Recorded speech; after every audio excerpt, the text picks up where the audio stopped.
Would you like to sit by that? No.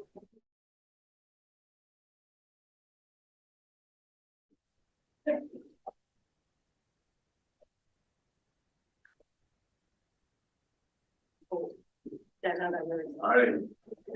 Call this meeting to order. Today is March 30th, 2023 for our 5 o'clock work session. Please stand for the pledge. To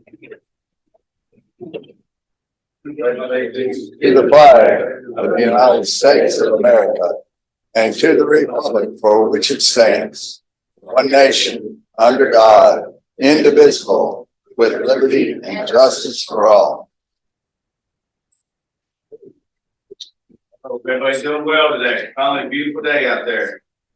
So first thing in our work session, it looks like we have a promotional pinning ceremony for the fire department. Chief, would you like to go ahead and talk to us? Yes, thank you, Judge. Good evening, court. This is a promotion that occurred back in January. We've just had some scheduling conflicts, but we want to recognize the achievement. So we're going to bring Justin Wright up and his family.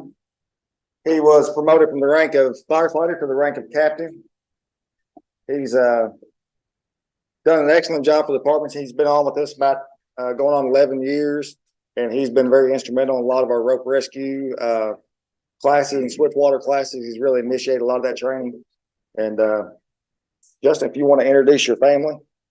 My wife Molly, my mom Melissa, my dad Donnie, my mother-in-law Megan, and my Molly's baby Collins. Good. Welcome and thank you for everything you do for the county. And you're gonna do a little pinning here. Who gets well? And let's get the camera on this. So I'm gonna. Stand. Is that the best? I prefer that they can come up here. Sorry.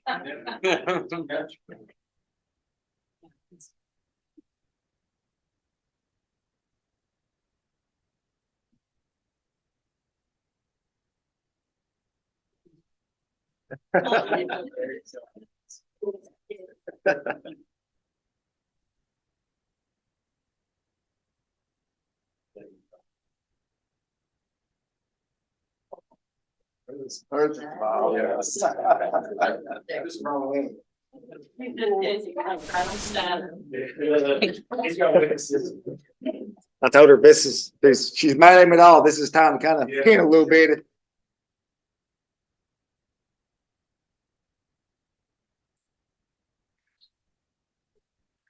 Congratulations.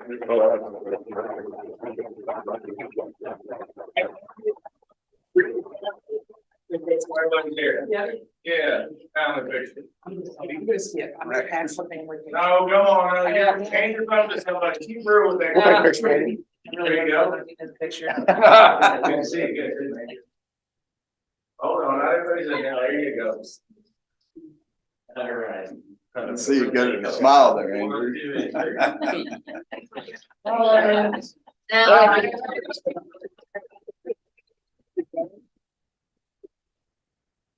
That's what we got.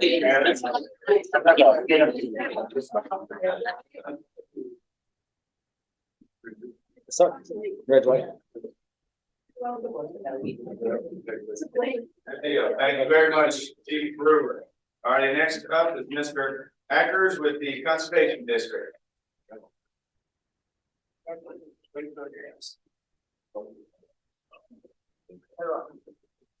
My name is Todd Akers. I just recently took over as chairman for the conservation office, so you might not have all the information that you need, but I want to give these to you just to pass out. This is something new that we've started this year, and it's working with the urban county, and we've had quite a few people, really interested in it. So hopefully this will take off pretty good. I guess has everyone got a copy of the budget. Okay. Is there any questions or anything? Question on the budget this year. How do you all feel like everything's going? We are right now in the process of trying to hire 2 people. There's some things we need to work out. One of them is benefits, and so we're working on that. We've got a few applications in, so hopefully we can get rolling on that. But that's kind of been a slow go trying to get people to actually apply. So Are those full-time positions or part-time? those are actually our full-time positions. Okay. So, but I understand that a lot of it's probably benefits. Yeah. So that's kind of what we're working on right now. Yeah. But And have you all been to work that out? You said you have? well, we're trying. We're still looking into it. And probably what we'll end up having to do is just find a benefits package, and we'll just have to pay for it. I mean, that's kind of the road we're going to go down right now. So, but Any other questions or comments? Go ahead, Scarlett. Just want to thank you all. The work plan in your budget is detailed and wonderful, and I wish all of our organizations could be so thorough. thank you. Your proposal for your plan talks about the loss of over 4,000 acres of farmland in Franklin County in the last few years. That's for the last 6 years, but an increase of 20 farms. Yeah. So that's promising, but I wonder if you had any comment on it. Well, I think a lot of it is the bigger farms are being cut down into smaller farms and subdivisions. So that's kind of where that's going. And I think all those numbers was taken off the census that came out. So, but okay. Any other questions from the court? We want to thank you for what you all do. We appreciate it. It's very important to our community. I appreciate you coming in tonight. No problem. Thank you all. Actually,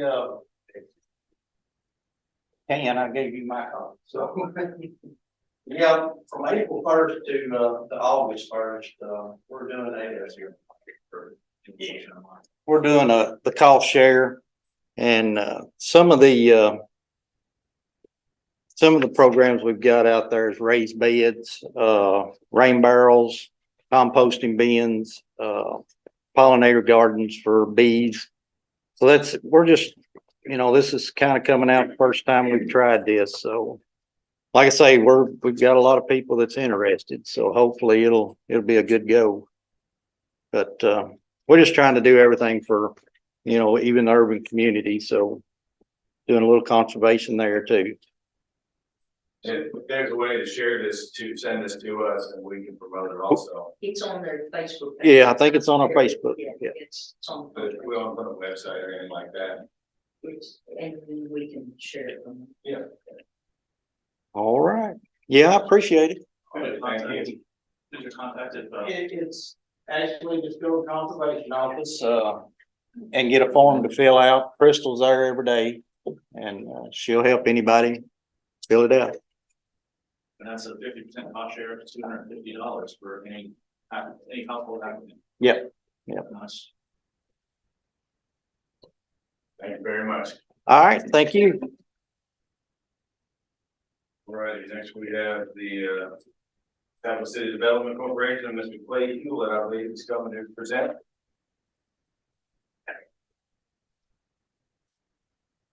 Thank you. I'm Clay Hewlett, Secretary Treasurer of Kentucky Capital Development Corporation. And I'm here to present the proposed budget. I think that you've got the information from several past years, as well as a copy of the profit and loss statement from the most recent audit. We come asking for some funding that's over and above what has been in the past. I served previously on KCDC approximately 11 years ago, and that funding has dwindled over the years. And we think that this is a specific point in time, not only for Frankfort and Franklin County, but the United States in general. With the COVID pandemic, supply chain interruptions. We feel that there's going to have to be manufacturing reshored rather than offshored. And so because of our location and other different benefits that the community brings, we think that we are poised to take advantage of that. And so we would like to see some funding increased, not only to expand our not facilities, but our staffing. We're down to one person now, trying to hire another administrative assistant. And so those costs do not decrease any. And so with the opportunities that are going to be presented to us, we think in the future, we're going to need to fully staff so that we can take care of business. Another item that is new to the budget is a transfer. This fund is really from the operating account. KCDC has some other accounts, including land accounts and then CDBG funds that are monies received back from community block development grants. And so that money will be plowed back into additional loans available for businesses. But this is the operating budget, and we are using some of the funds you can see on the top, about $68,000 to supplement this budget. But one of the new items is a transfer to the land account. We have about $1 million, and we think that that is going to need to be leveraged in the future to perhaps buy some land, but more importantly, to explore optioning with current landowners, to work with them, to do some research, some studies on how best the land can be used for industrial and commercial properties. And so we're pursuing various different and kicking around some ideas on how best to partner with current landowners to make this land available. And as you know, the comprehensive plan is currently being discussed, and we think that this is the perfect opportunity to identify areas that can be identified for future land use for bringing jobs into our community. So I'll be glad to try to answer questions that you have either about KCDC or the numbers or anything else that might be on your mind. Thank you very much. Any questions from the court? Judge, would it be possible to have 3 new members on the court? Would it be possible to get a representative come back at another court meeting and just give us an update, or even possibly some past success stories of the organization? Honestly, why not? You think that'd be okay? We'd be glad to. Next agenda, it's something set up, but he is right. We got some new court members, so I think that would be good to do. Absolutely. We'd love to tell our story. Good. All right. Any other questions from the court? Thank you very much. Public ask a question? No? Thank you. Thank you. All righty. Mr. the Jailer Jenkins is up next. Good evening, everyone. Court, everybody here. They're just my backup, Judge. Actually, these two are instrumental on this. They've worked their tail off on it. I just get to present it. The previous 2 people talking about hiring employees, boy, I don't know about that lately. Good news is we are hiring some people. So 2. They ain't showed up yet. I had 2 interviews. They accepted. We'll see. I had 6 last week. 3 are still there. So this year's budget for going into the fiscal year 2024. It's pretty simple. There's some adds, there's some takeaways, but it's not too crazy. So I do have a slideshow that Captain Smith and some other people have put together for us that'll walk us through it fairly quickly, and I'll try to make it as painless as possible. If you'll go ahead, Andrew, I'll talk about revenue first. This is the biggest part of the budget that is changing, and it is what it is, and there's not a lot we can do about it. It's the federal prisoner pay. We budgeted last year for housing 20 inmates of federal status for $50 a day. We never got close. We have none at this time, and with the staffing issues that we've had for the last few months, I've been calling and begging for them. When we get back staffed, we'll start making phone calls again. So we went from 250,000 down to 55,000 and we'll try to get to that target. If the line items don't change, I'm not going to really speak about them. If you have questions, we'll be glad to answer them. Yeah, he's got it up there. Medical allotment changed $700. It's just the medical part of it. DUI fees is going to go up $3,000. We are starting to get more arrests, more people in. I think we're finally getting through COVID. I don't want to jinx us, but things are starting to get back to somewhat normal. Administration fees are going to go up because more people are coming to jail. Inmate reimbursements, we're going to go down $1,000. The tablets are good news. We've switched tablet companies and phone companies, and they're about done with the switch over. It's been a little bit of a headache, but we should be done by first of next week. That revenue is going to go up $24,000 just because we're adding more stuff that we talked about earlier. We'll now have phones, tablets, and chirps and in-pod kiosk, so they can do more. Miscellaneous weekend fees are going to go down $7,000. We're just the courts just aren't doing a lot of weekends. Correct, Your Honor? Not as much. So we have to adjust to that. Medical, I think we can go to the next one. Andrew. One more. I talk fast. I'm sorry. Medical's going to go up. It's a 3% increase in our annual contract. Last year we did an increase and we increased time and a little bit of increase. This is an increase of 3% and a little bit of cushion. I think we're going to be okay this year with medical on the end of this 23-year budget. If we have to put some money in it, it won't be near as much as usual. Somewhere in this slide we'll talk about. Here it is. It's underneath that. It says since the start of the fiscal year, the jail has taken 44 inmates to the ER, 10 hospitalized, and this number continues to climb. I can tell you Saturday night I got a phone call. We had 3 at one time. That's hard to deal with. It's better to take them to the hospital.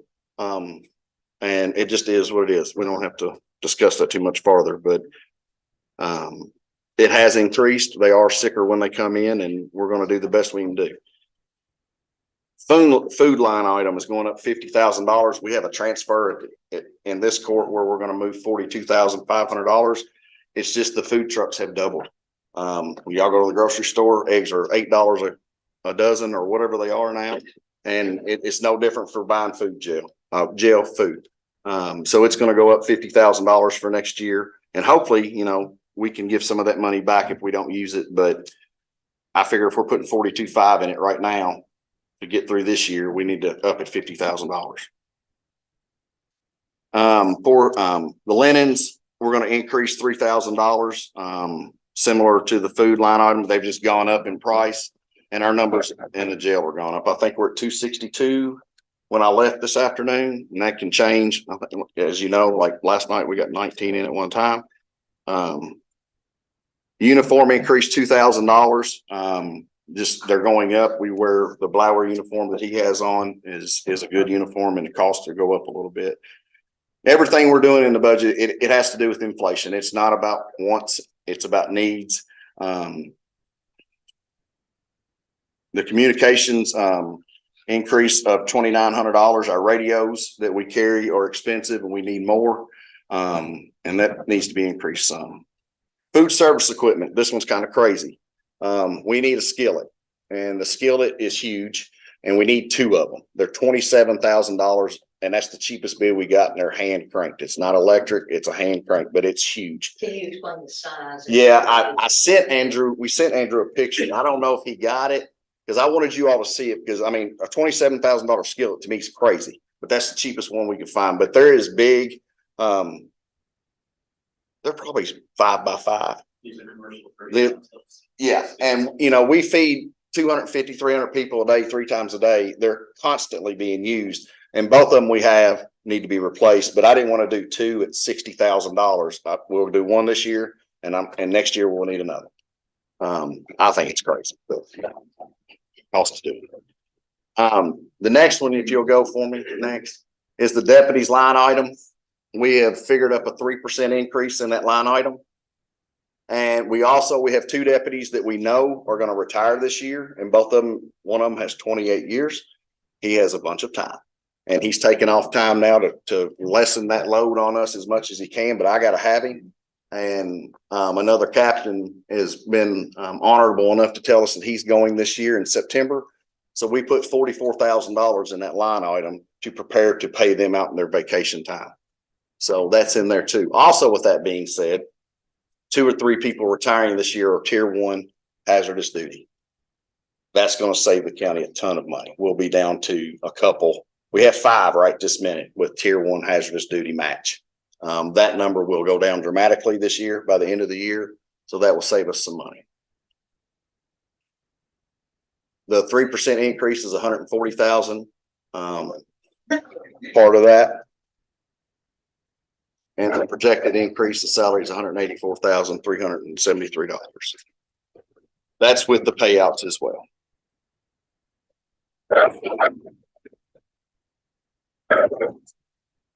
Questions?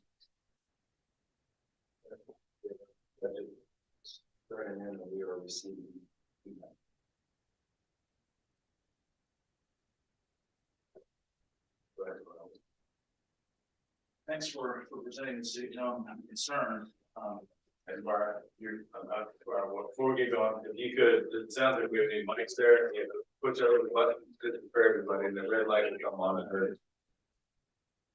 I'm wondering, your total broad budget increase is over $500,000, estimated $544,583. I'm wondering if you see any areas that, I mean, it's one of our largest budget items, any areas that are prone to even more significant growth, any expected, unexpected items that. Sure, I do. And I failed to mention, our state housing of inmates is going to be really good this year, because at the time we did our budget last year, we were at 3134. Well, like the 1st of August, we got a $4 raise with that. So we're going to be over revenue with state. And I expect that to be even better this year, especially if we can get some more staff to open up some more housing. So I think the state is going to continue to grow. The big question is, the biggest deal is the federal laws. That was it was a miss. It just was a miss at 20 people, at 20 inmates, and we just didn't get it.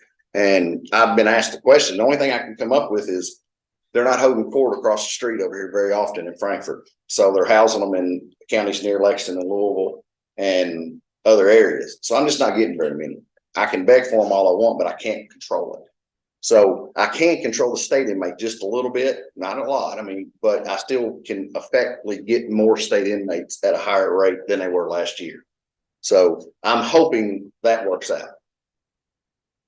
So best not to count on any additional income as we had in last year's budget. So that 200,000 is a significant part of that increase. Yes, sir. Okay. And just quickly, he had 19 persons come in yesterday. Is that correct? Or all 19 from the Capitol from protesting their civil liberties yesterday? Yes, sir. Thank you. This is about revenue. There's 2 questions I have. Is it possible to separate the medical and the transport, which is line item, it's on the same line item, 03, 405, 445, 06? That's from the federal line item. So they pay us to transport, and they pay us for doctor visits and stuff like that. Transporting them to the hospital, or is it, or whatever the transport you is use for the same line item for that? Mm-hmm. Yes, sir. Okay, the jail operating pay, is that the old jail allotment money? They don't do that anymore, I don't think. I don't understand your question, Squire. Okay, so what is the jail operating pay? The jail operation pay? That's what it says, 4533000. Okay, that line item. I'm sorry. Mass. Look, sir. Third one down.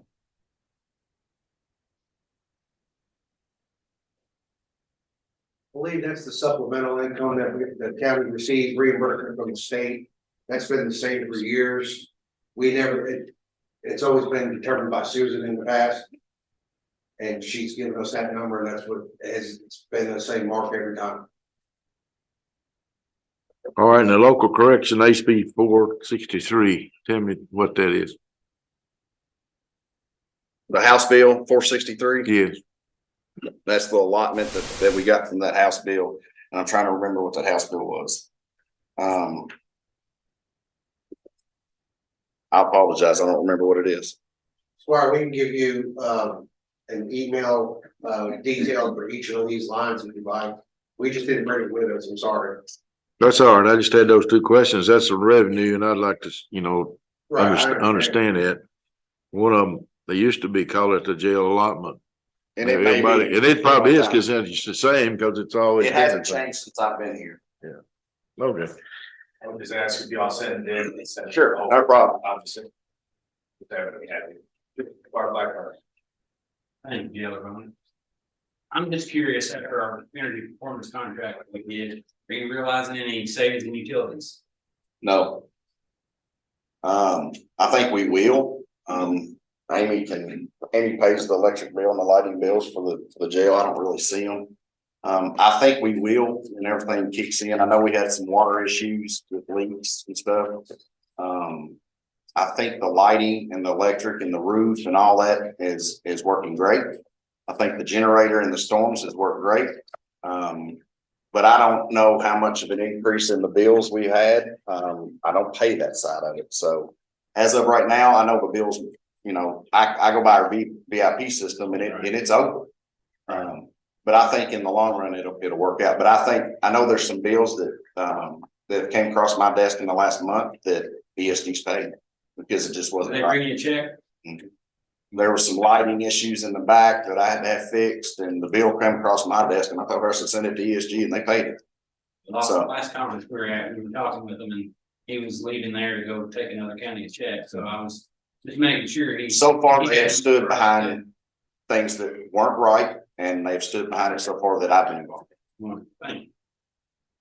Squire Blackburn, let you just, we have talked to Kim about that. She's kind of pulling some pilots and things. She's talked to ESG, they talked to her. We're in the process, I think, of having them come back and give us an update as far as where we are with the whole project and the promises and everything. Part of that, good question. Any other questions for the Taylor? Thank you very much. Thank you, guys. And ladies. That's not my pen. I'm not stealing somebody's pen.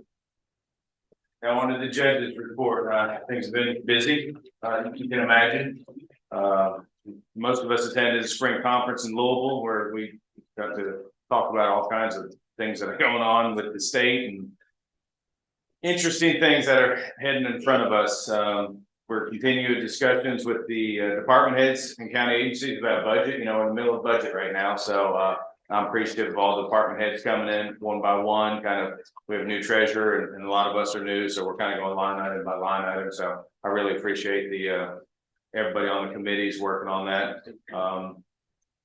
We went toward Clark County compost site with with Brittany and Jack here, and it was really interesting. They actually had that piece of equipment that she put in for, that Trumbull tumbler. So it was interesting to see how they do it. They actually do a whole lot more animals than we do. They do, I think, 2,000 a year. So Which county? Clark. Yeah, so it was interesting. Very good rapport with them. Let me think. We'll run through these. I married some people. We had the pancake breakfast, which was phenomenal, and most of the court was in attendance. So I appreciate the court for being there and showed the support for the community. I could talk about this one probably for an hour. The Easter egg hunt we had at Lakeview Park last weekend. Amazing, perfect weather.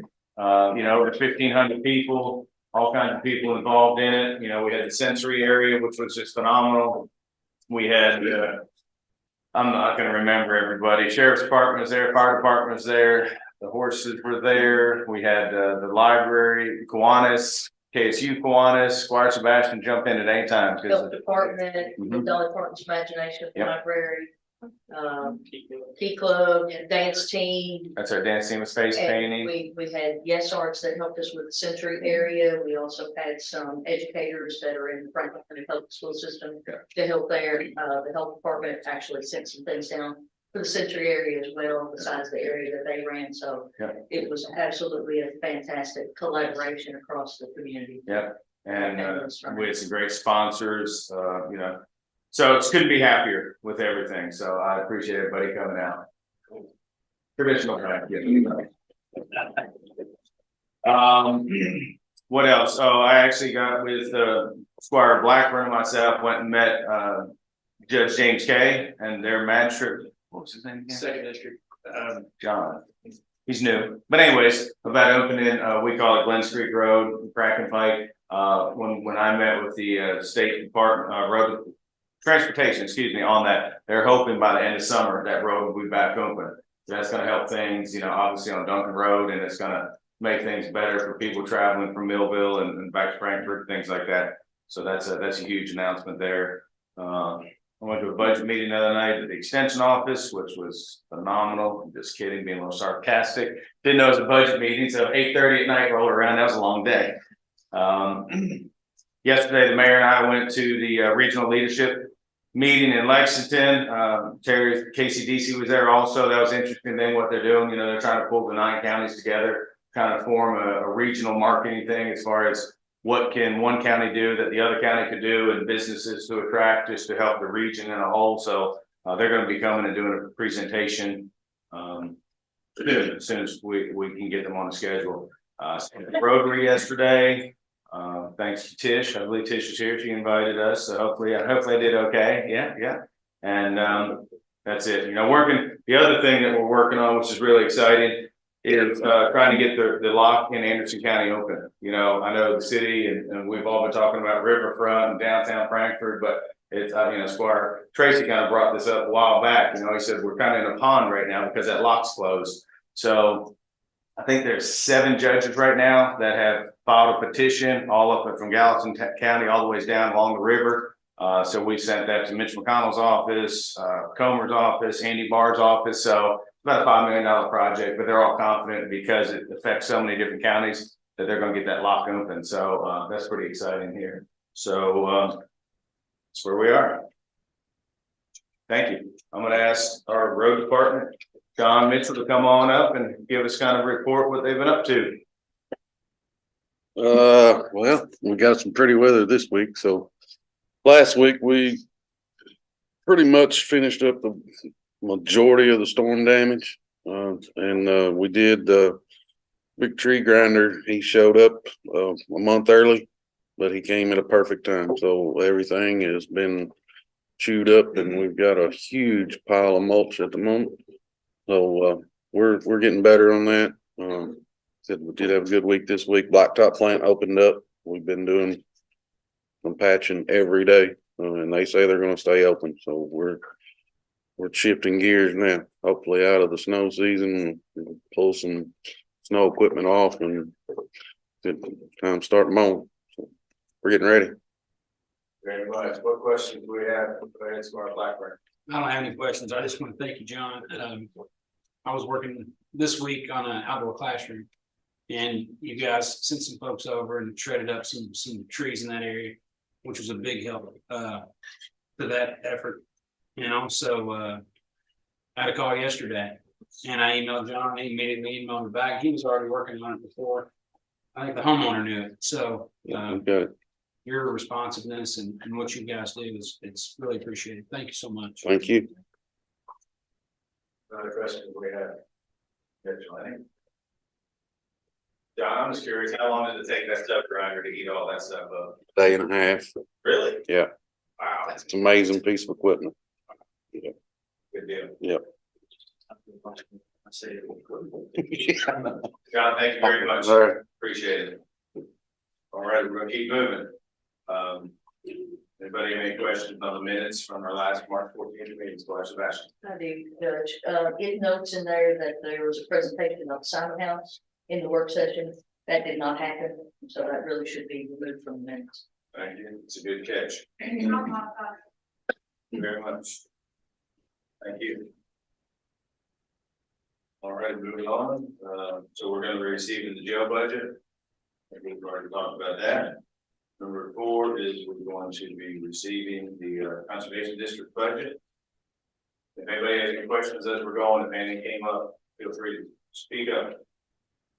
We're gonna be receiving the Capital Development Corporation budget.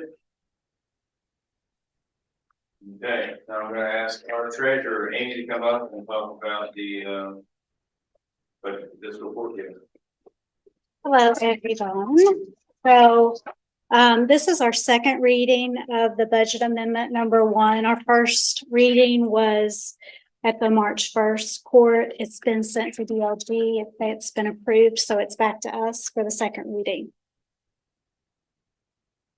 Any questions? Treasurer on that, I'm assuming there's no chance to be able to get. No. No questions? Keep moving. To the next one, budget transfers. So the budget transfers were requested from the park and the jail, and it's just moving money from one of their line items to the one that's needed. Questions on the budget transfers? There you go. Easy tonight. I know.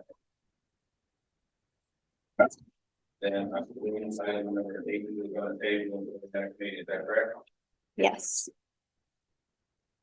Great, thank you very much. We have treasurer's report. Anybody have any questions on the?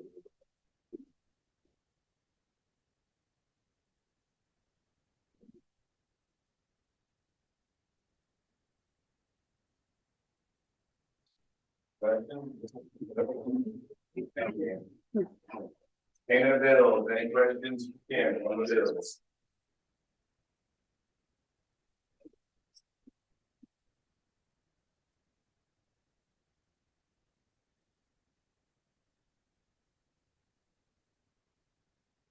Judge, I have one. That's right, somebody, I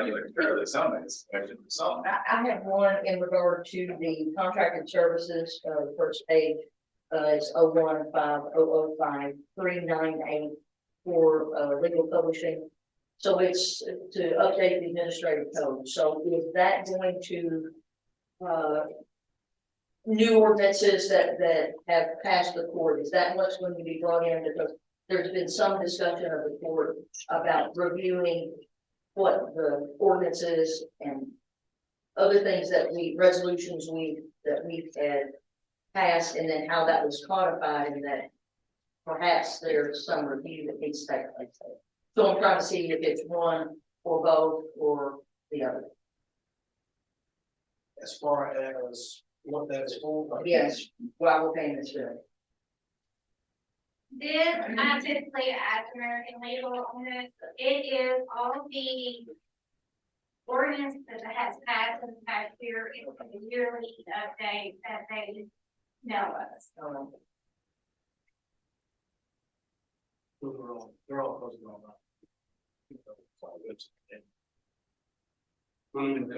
The codification process, there was some changes that, I don't think we're all aware of it. So, but we found out in last board meeting.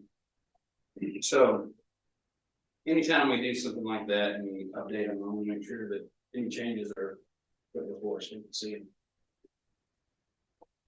My understanding, of course, but the ordinance that adopted those ordinances that they were going out, they were appropriating and segregating the code of law. The issue was that we did not, when it was codified, none of us saw actually everything that was codified in. Yeah. So I think that's where and I will call it consternation of the court comes up with that, because we discussed a couple of matters here. And as we had those documents in front of us, they were not what we reviewed in the past. So some terminology has changed, so that's why we're a little concerned. I'll speak for me.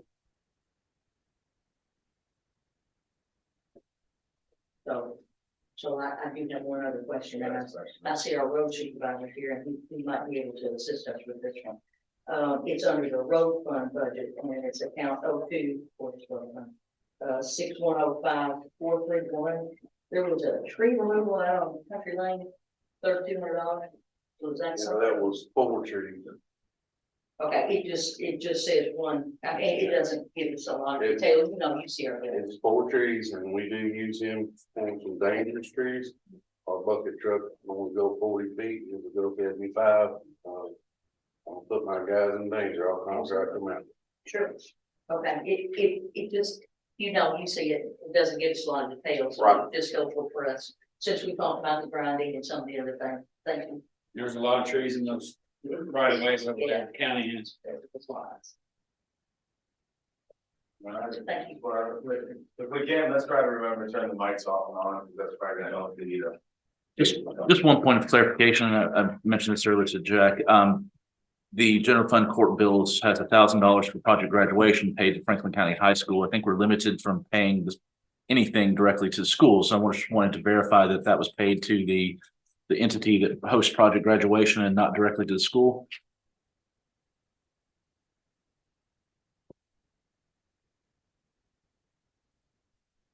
we answered that right. Page 4. So the invoice, basically to the high school regarding the project graduation, that's how the invoice had it. Spirit was paid to the, I mean, the school wouldn't accept it, Red Book rules are crazy. So We just clarify that that's the case. Thank you. Every year, Franklin County and Western Hills go together and project grad. Yeah. This year's gonna be out of Western Hills, I believe. Or- I'm not sure. Happy to support it. I just wanted to make sure that the clarification that it does say Franklin County High School in our bills. All right. Thank you very much. See if there are more questions on the bill, we're gonna move on. Charlie Lewis. Good evening, court. Thank you, Judge. This is just a rehire for a part-time seasonal golf employee. He was on the original request, but we decided to go with updated application, so we took him off. He wasn't able to bring his application over in time for that particular court meeting when we hired the other one. So he has updated his information and he's ready to go and he's been having some illness, but he's doing a lot better and ready to get out. I believe we talked about him when we talked about the other employees, correct? Correct. Yeah, that's all. It's just it's a rehire just like the others. Any questions? Lewis. Next question, back to Charlie. Yes. What is his name? Cat. No. Last. You know where he's going with this. I don't know how to pronounce that. I don't either, that's why I was at. I'm just gonna ask him during recess, because I'm gonna have to read it here when we vote on it. We don't know. Samira, I'll get with you. There's the purpose. I want to be respectful. It's- Yeah. Oh, yeah. But I don't want to botch it. So. I'll find out. Very specific. Good luck. Yeah, thank you. Thank you, Charlie. All righty, this next one is authorization to approve resolution, Franklin County enter a 3-year contract with Reflex Systems for website applications focused on solid waste management information for resident use only. Do not believe Brittany was able to be here tonight. I know it's basically a grant, doesn't cost us anything. So anybody has any questions, we can see if Deputy Kennedy can answer that. It's actually a renewal. A renewal? It's a renewal. Okay. Offer the existing grant. Isn't it for just the Franklin staff? That's pretty good. I had a question about this, that I think we've figured out. There is a contract and then there's a bill here, for a 1 month that I understand was an extension, that has a expiration date of 2/8/23. But it's our understanding that this was just for a 1 month extension and the contract is still valid. And the value that's presented in this 1 month bill is effectively, 1/12 of the total budget that's in the contract. So we were concerned a little bit about that expiration date on there, but we'll authorize, I suppose, when we vote, as long as they are willing and amenable to continue the contract at this rate that we talk then. will allow. Any other questions? Any no questions, we're gonna keep moving. Alrighty. The next one. Findings of facts, authorization to establish findings of facts. To KRS 100.213 related to request by County Storage LLC for approval of zoning map changes of the Franklin County Code of Ordinances for an 85.388 acre portion identified as portion of tract number 1, 4.058 acres plus or minus. The portion of PBA map number 87-00-00-031.001. It's portion of tract number 2, 1.331 acres plus or minus. A portion of PBA map number 087-00-00-031-01 located at 690 Duncan Road from Agricultural District AG to Industrial General District IG. Whew, that's a lot to read. I'm gonna ask our county attorney to speak now for a second. Could you turn your mic on, please? I don't want to get in trouble. Been requested that I read the KRS 100.213 regarding the findings necessary for proposed map amendment reconsideration, subsection 1, before any map amendment is granted. The planning commission or legislative body or fiscal court must find that the map amendment is in agreement with the adopted comprehensive plan, or in the absence of such a finding, that one or more of the following apply, and such findings shall be recorded in the minutes and records of the planning commission or the legislative body or fiscal court. 1A, the existing zoning classification given to the property is inappropriate and that the proposed zoning classification is appropriate. 1B, that there have been major changes of an economic, physical, or social nature within the area involved, which were not anticipated in the adopted comprehensive plan and which have substantially altered the basic character of such area. Subsection 2 of that statute, the planning commission, legislative body, or fiscal court may adopt provisions which prohibit for a period of 2 years the reconsideration of a denied map amendment or the consideration of a map amendment identical to a denied map amendment. Thank you, Mr. County Attorney. All righty. Everybody's ready. We're going to get moving. So the way we're going to do it is we're going to start with Squire Sebastian, District 1. We're going to start entering findings of facts. Tim is going to take those down. Judge, can we just open? I'm sorry, go ahead. Kim is going to take those down. Basically, we'll go through them all and we're done. Then we'll take a recess because she will have to prepare all those. And then when we come back from recess, we will start on voting. We'll go into voting session. Then we'll start at the top and come all the way down through it. Does anybody have any questions? Squire, did you want to do it a different way? No, sir, I was going to ask a question about, do we have received a volume of documents and testimony. Do the findings of fact that the staff offered, they stand as findings of fact, or does the court have to offer those to enter them into additional findings, or I don't know what to call them, I don't know whether to call them additional findings of fact. Do they stand on their own as findings of fact? No, I believe it's up to the Okay, court. so Great, then yes. I will need a moment if you want to open it. Okay. Because I presume the wrong thing. Okay, that's fine.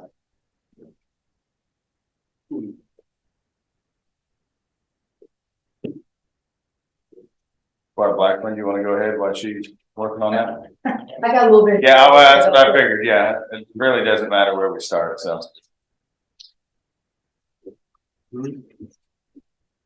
Yeah, there's a lot of material on this. It basically comes down to the comprehensive plan.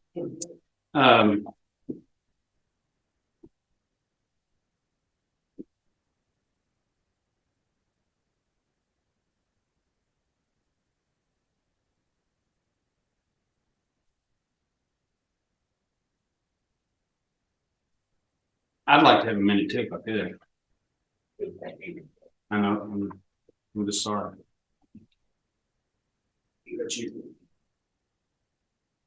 Are they? You want to reverse? Right. The other wants to go. Yeah, start somewhere. Judge, I'll enter into finding facts that, first, subject property. That the subject property is listed on the National Register of Historic Places as a contributing farm and as a federally administered designation. And that's all for the first one. Clark, do like 5 or 6 words for me, please. For our reporters. Say, House, what's that now? repeat that. Okay, that's lower. Limits. Okay.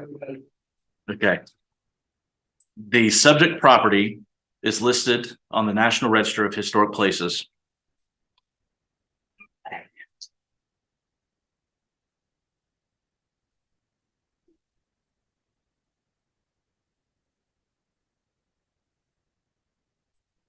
Go ahead. As a contributing farm, comma, a federally administered designation.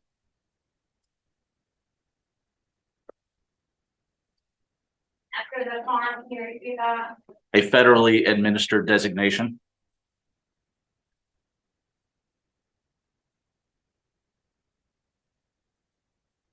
You want me to roll through them? All right. Second, finding of fact. The subject property and application lie outside of the 3,500-foot radius designated for potential regional retail. Outside of the 3,500. Foot radius designated for potential regional retail.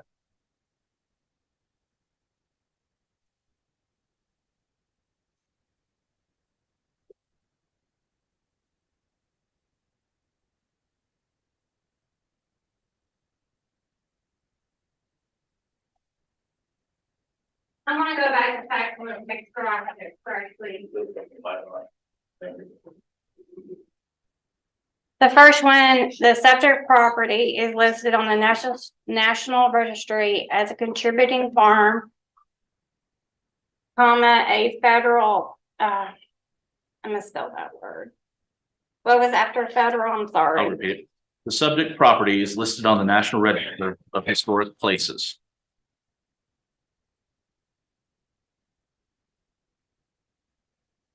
As a contributing farm.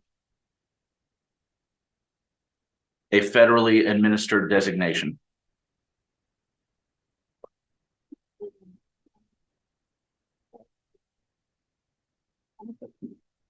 Federally.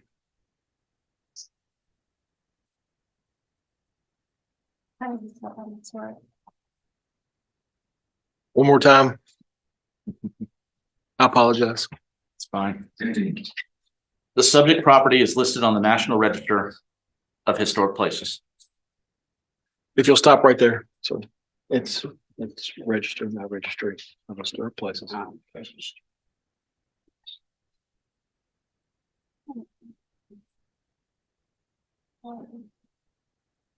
Historic places. Historic places, then you want to comma after that? As a contributing farm. As, you need an as right there. As a contributing farm. A federally administered designation. Federally administered, ADMIN. What was it? Administered. ADMINISTERED. Oh. Designation. It's TERED. Yeah. IG. And ADL. Okay. And as for the second one, I have the subject property and application outside of the 35-foot designated. Is it lies out of? Lie outside of the 3,500-foot Wow. radius. LIES. LIES. Yeah, it's a bit, just LIES. You got a name.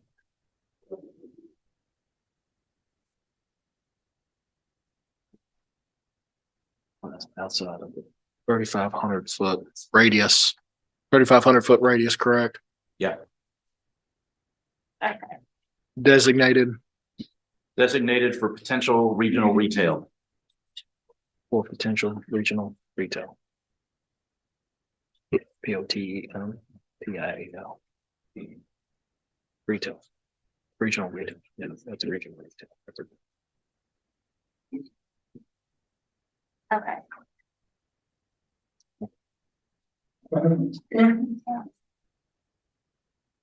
Okay. Okay. Third. Development changes in the area You'll hold right there. Development changes in the area. Go ahead. would exacerbate known Would exacerbate.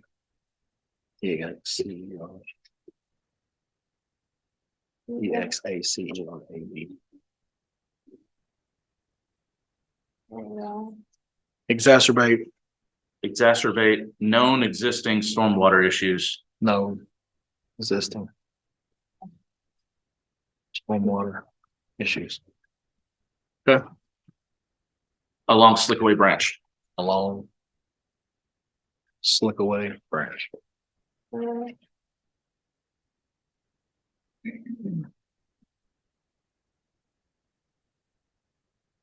Branch key on this. Good. We'll clean that up.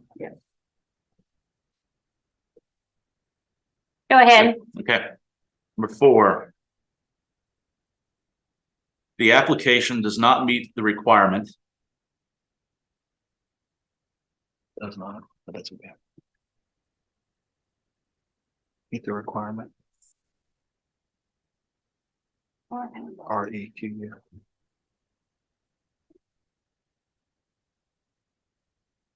It's REQU.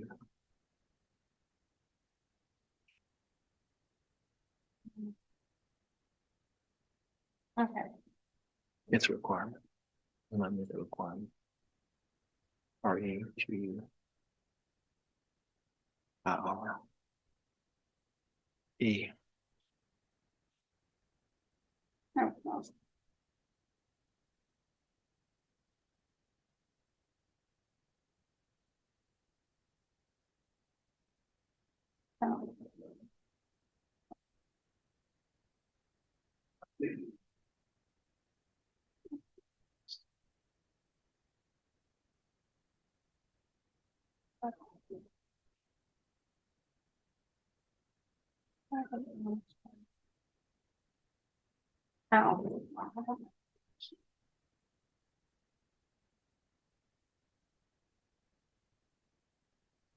The application does not meet the requirement set forth by the comprehensive plan Set forth by the comprehensive plan.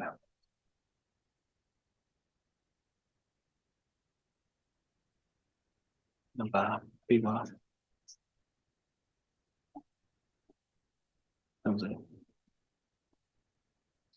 Okay. to provide a level of public good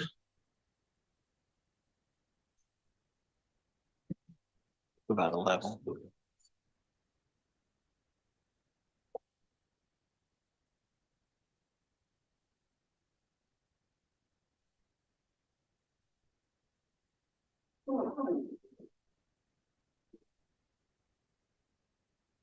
Level of public good.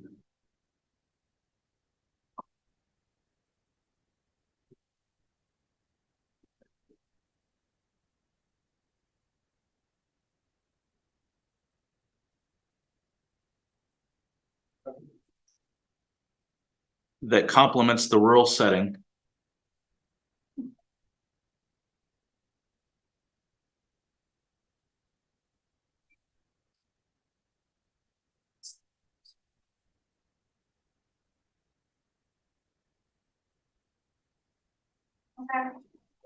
of the subject property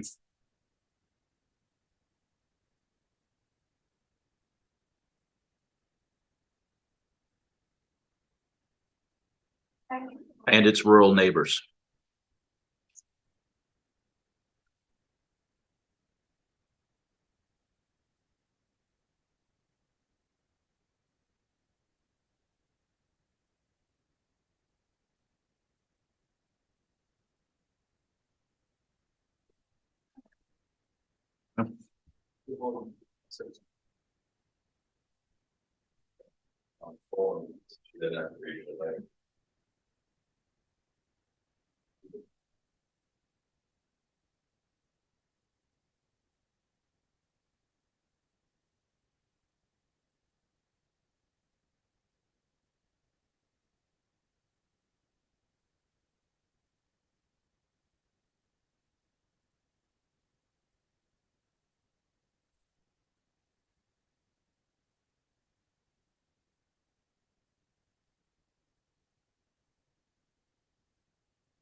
You order pizza for us over there?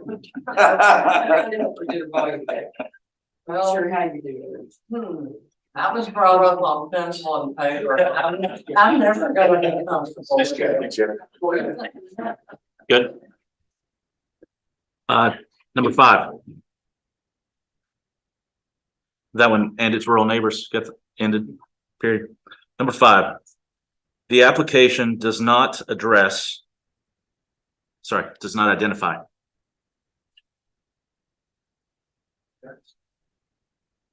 Aspects of the landscape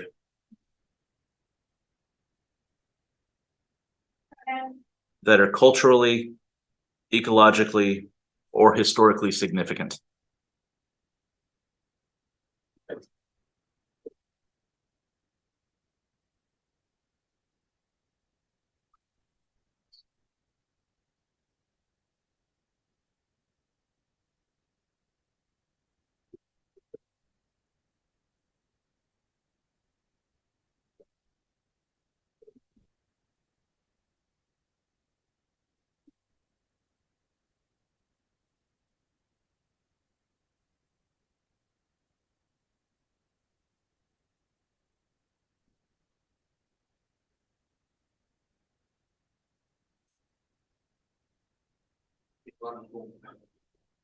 Ecologically or historically significant.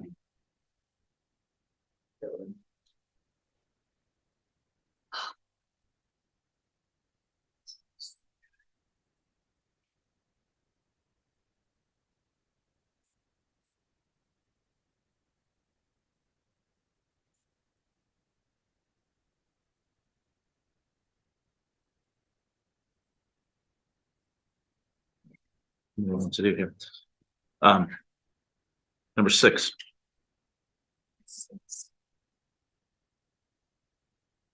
The application does not identify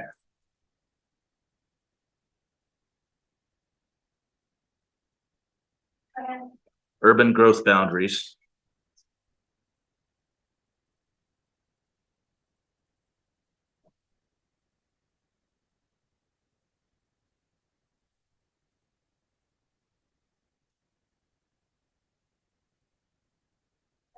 that are compatible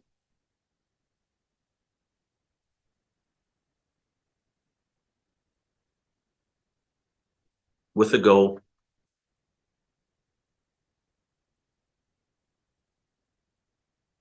of preserving community character.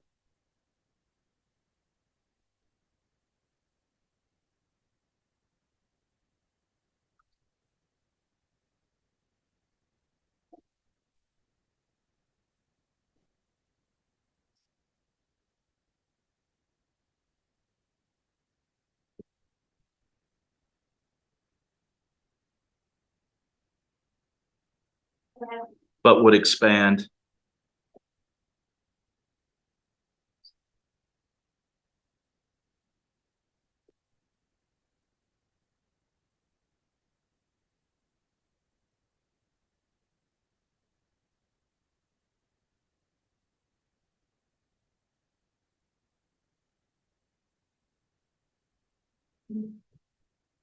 the urban development footprint.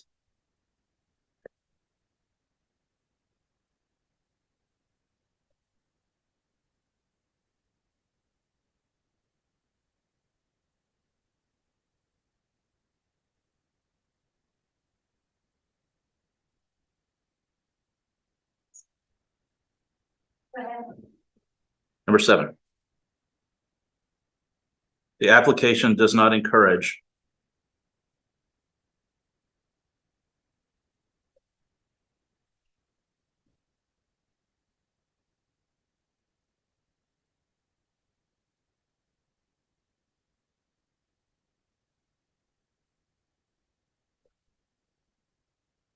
the preservation of existing farms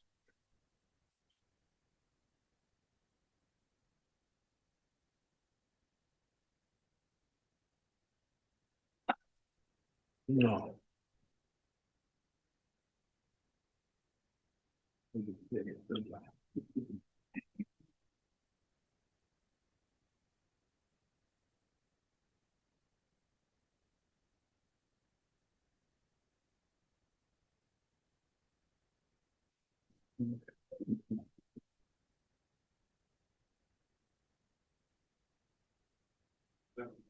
and rural lands outside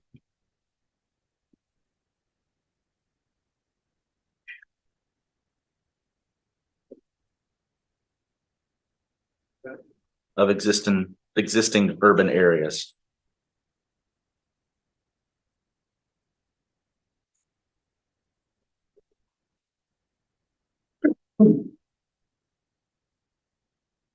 Yep. Number 8.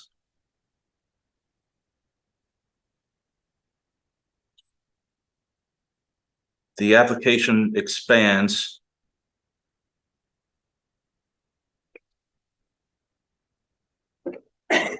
the current boundary of development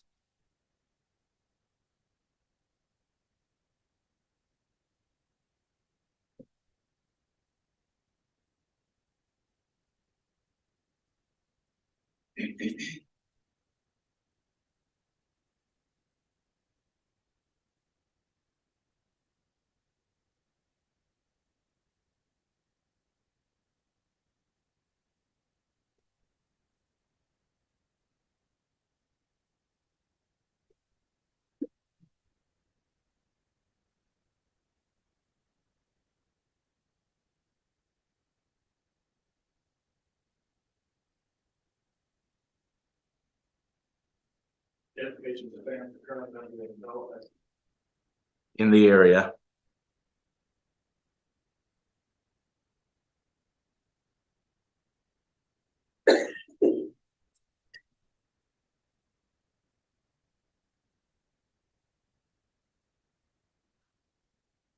and does not protect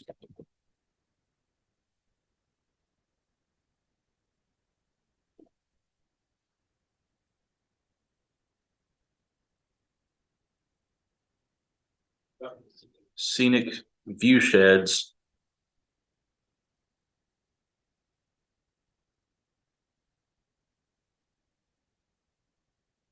along Duncan Road.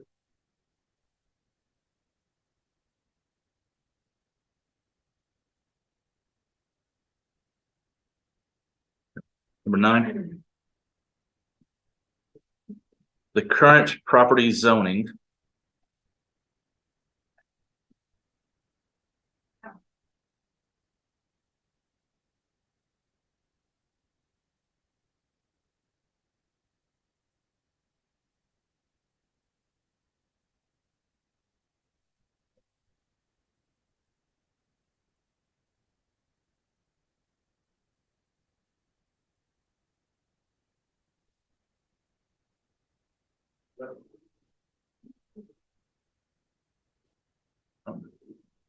Sorry, I'm editing to take words out for you. Is appropriate as the farm, as the existing farm.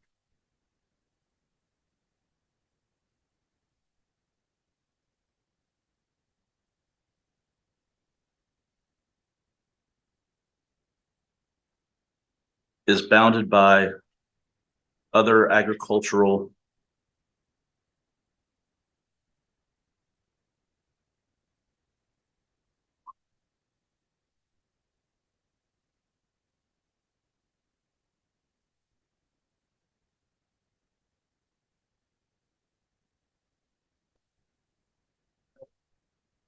rural and rural residential properties.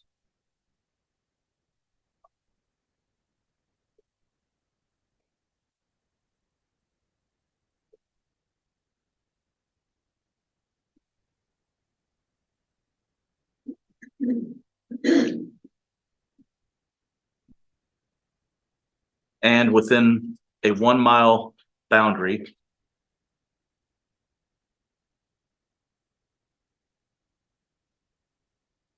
of the interstate exchange.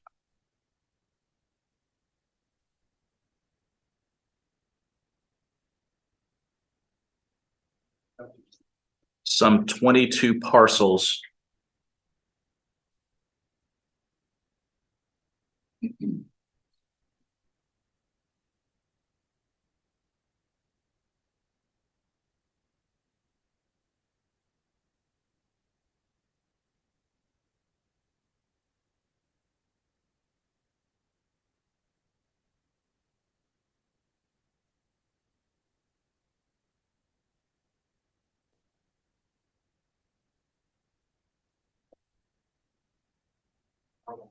parcels of property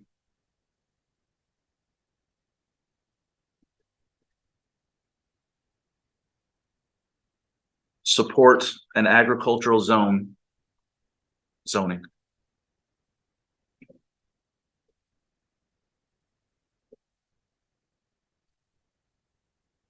In Franklin County.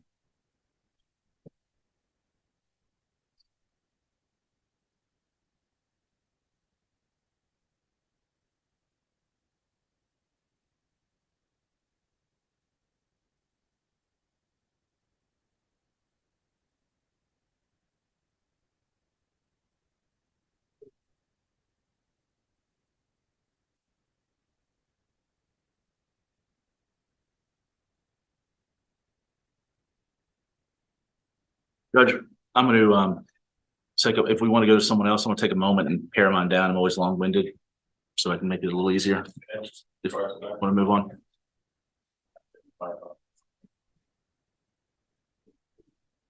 Thank you, Judge. I'll try to be brief with mine. First I'll offer is the comprehensive plan, future land use map designates the property for an employment center. Future. Land use plan. I'm going to call it land use plan map.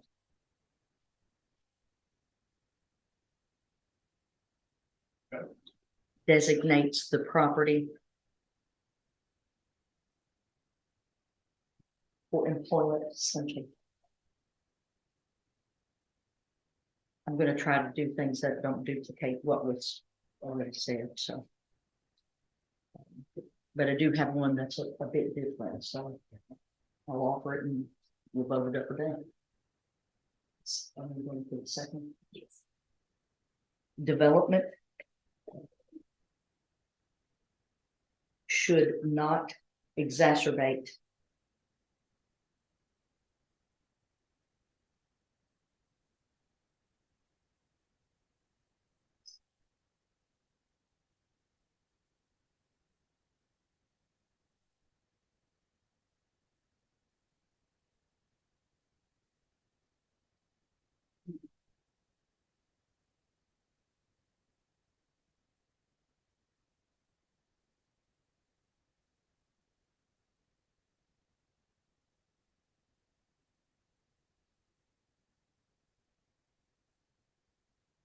existing stormwater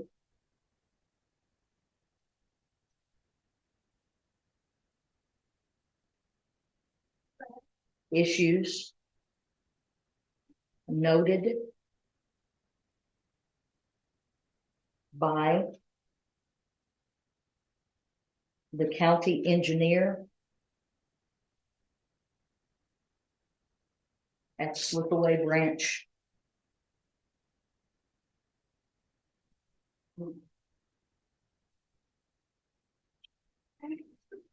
All right, what is the next? Okay. The industrial general, put in parentheses IG, we can call it that, IG. Whatever simplest.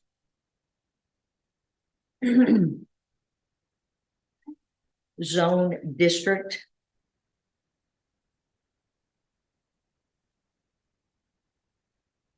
Is appropriate.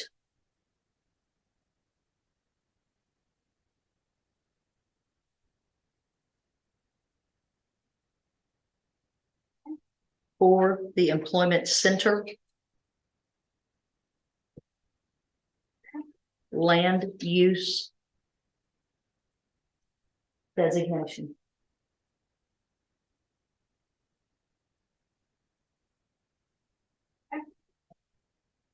You ready for the next one? The subject property.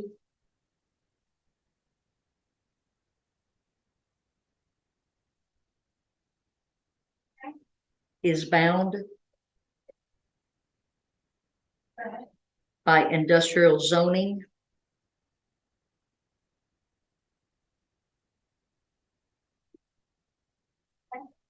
to the east, west, and north within Franklin County.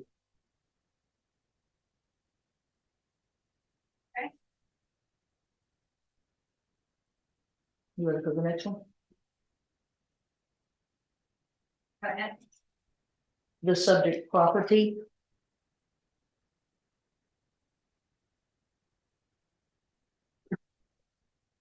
is adjacent / contiguous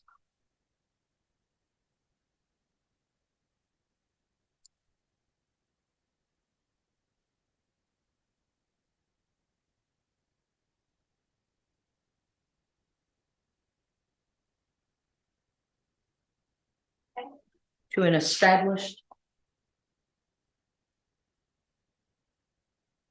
industrial park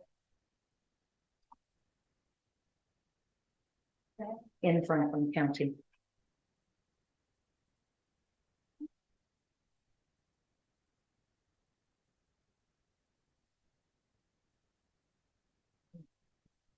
Let's try this. The zone map amendment. Yes, ma'am. Thank you.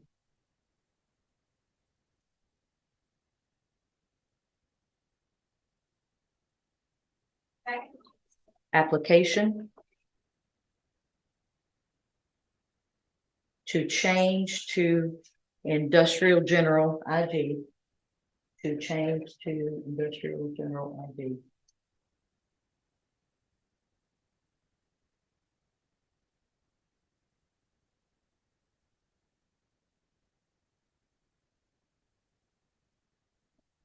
Is in agreement.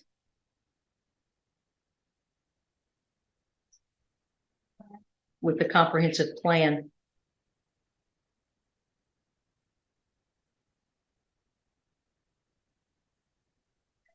Future land use map.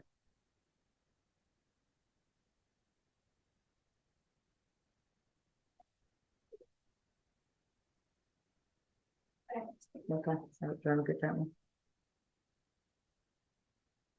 And then the last one would be that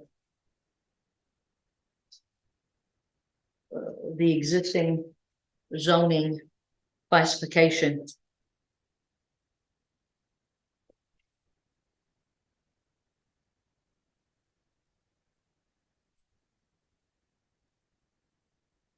They do change zoning classification. yes, given to the property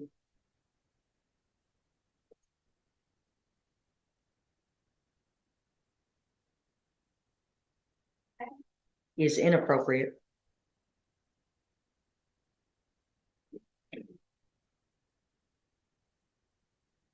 Okay. And the proposed zoning classification is appropriate. We've got every side of the coin now. You go.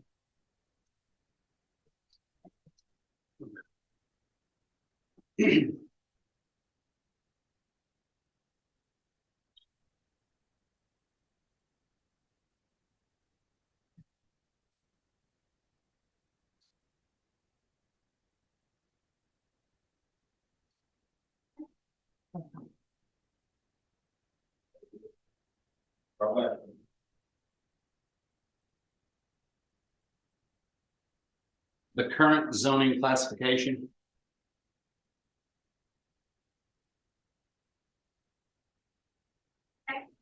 is in agreement with the adopted comprehensive plan.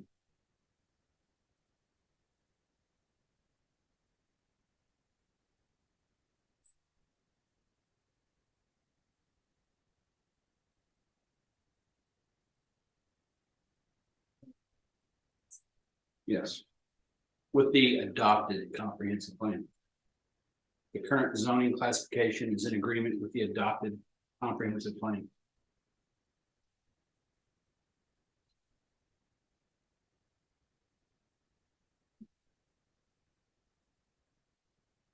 That's it.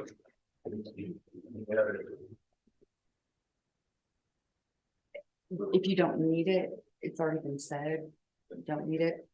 Thank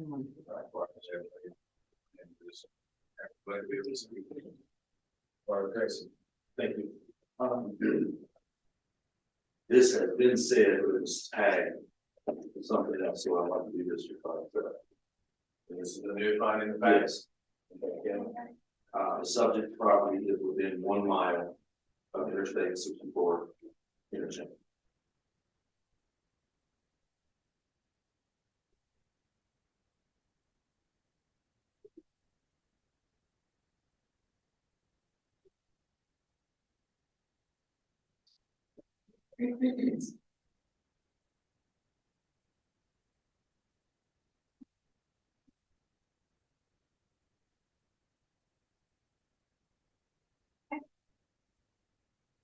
We have up to this point. 18. Any others? We're working on it.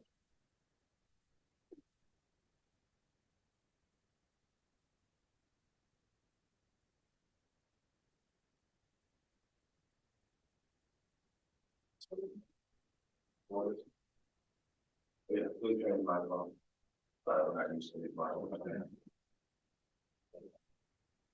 The comprehensive plan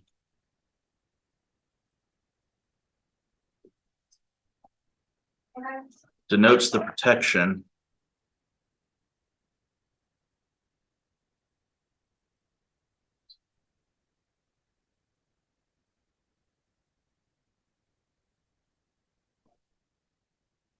of natural. Denotes the protection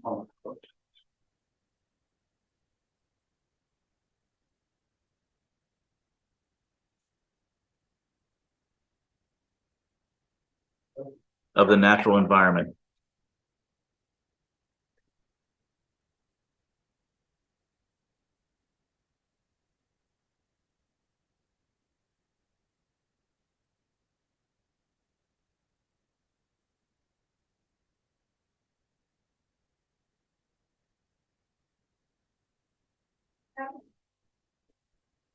Including air, water, and land.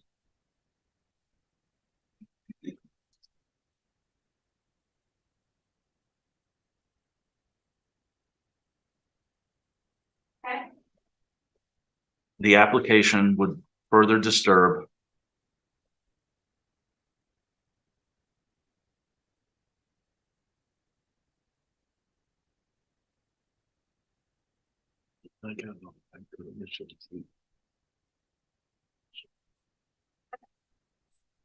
the sensitive area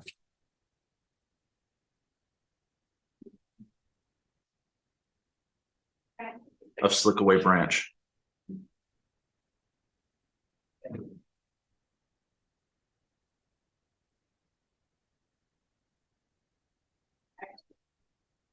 The next one.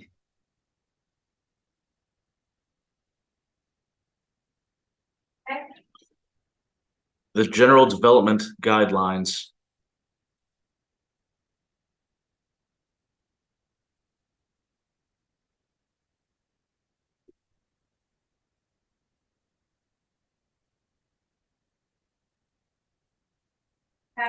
for industrial uses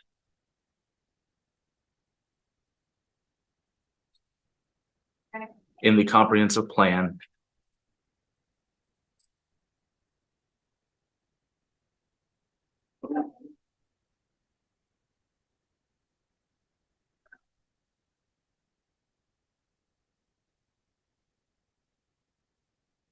state that new industrial development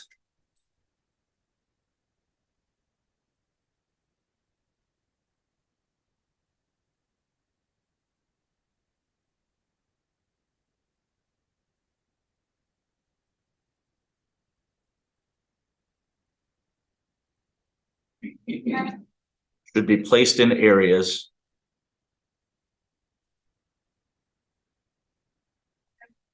where there is minimal impact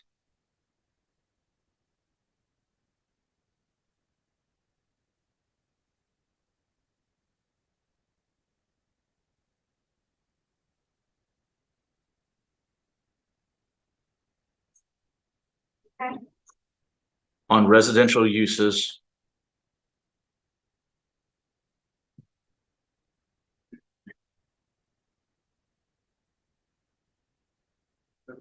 and the natural environment.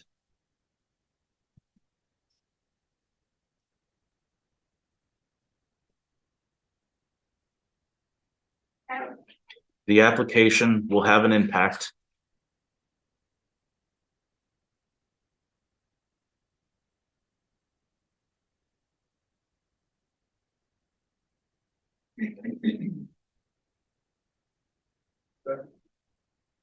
on adjoining residential properties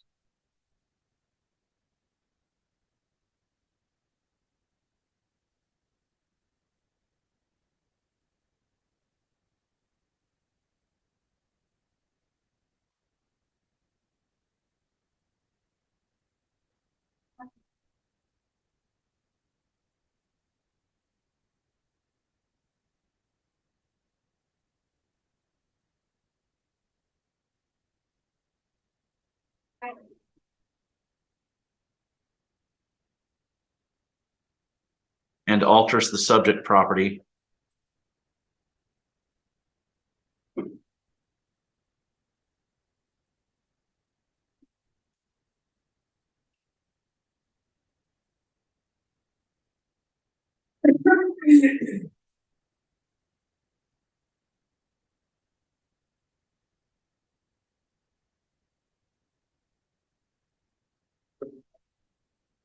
from a residential farm to industrial.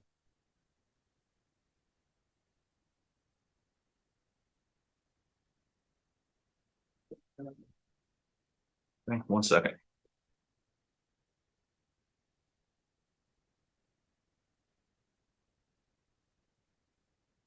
Next one. There has been no change in the subject property Have been no change. There has been no change in the subject property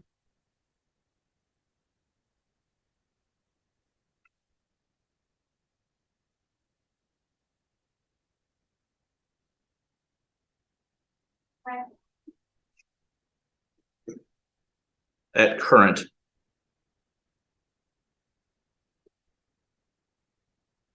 that would inhibit the use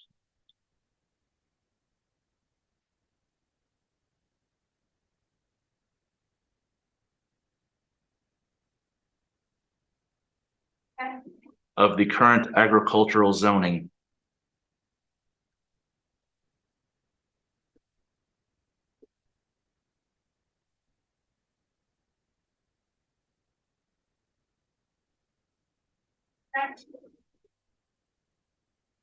designation, comma.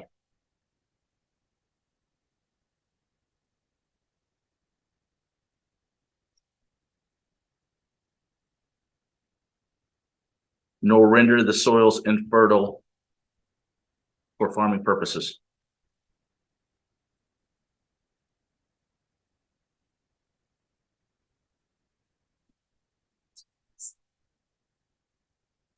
Infertile. Mhm. For farming purposes.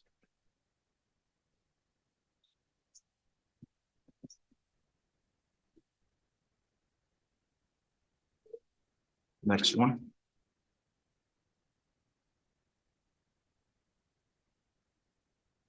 The zoning change recommendation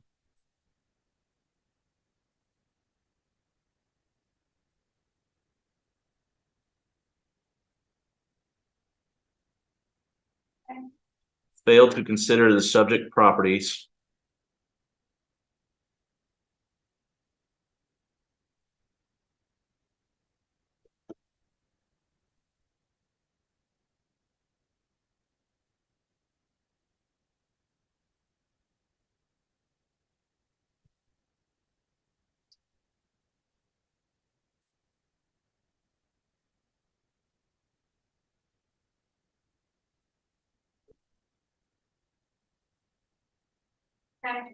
historic and cultural designations.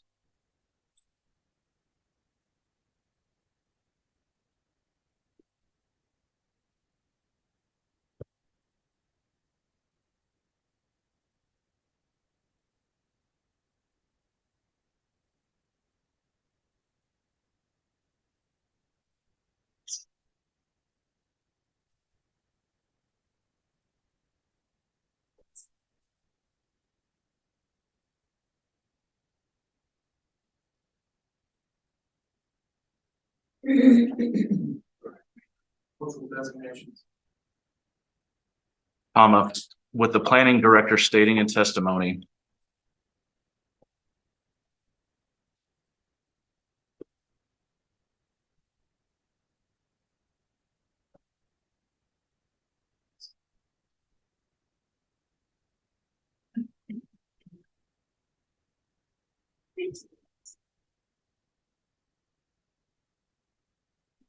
that goal was not considered because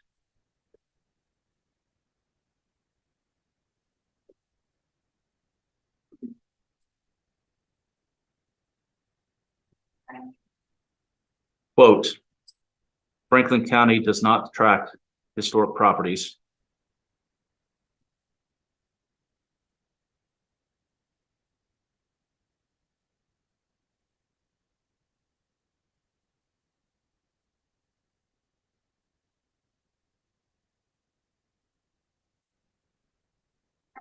Franklin County does not regulate historic properties.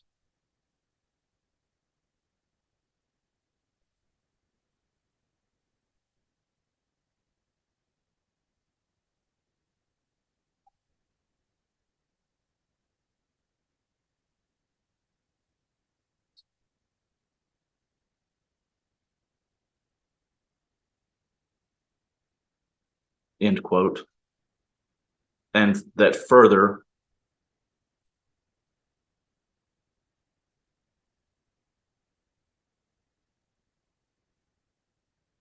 quote, it has not been the will of the fiscal court.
end quote, which are in contrast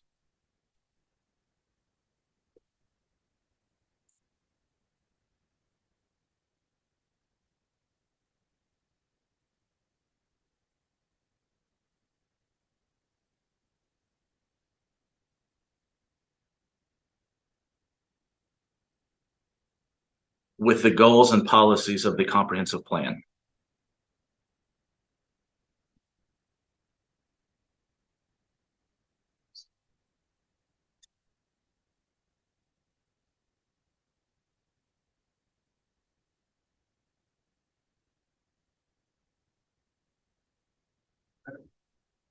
New one.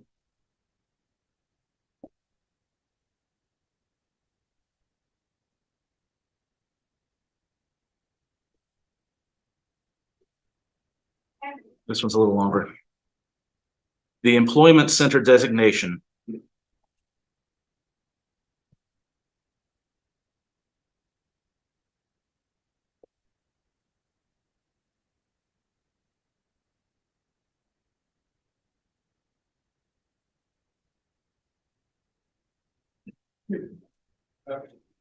per definition designates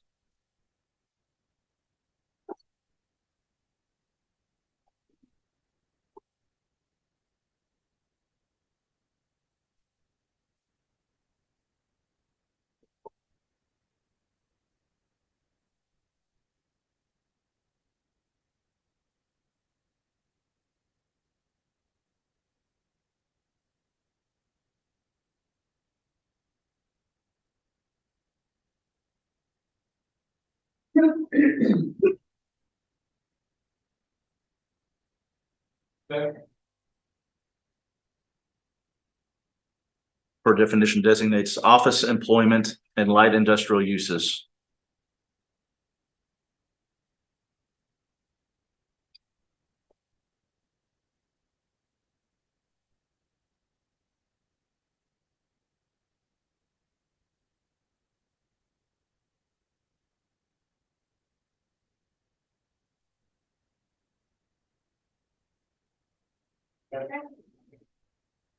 To be developed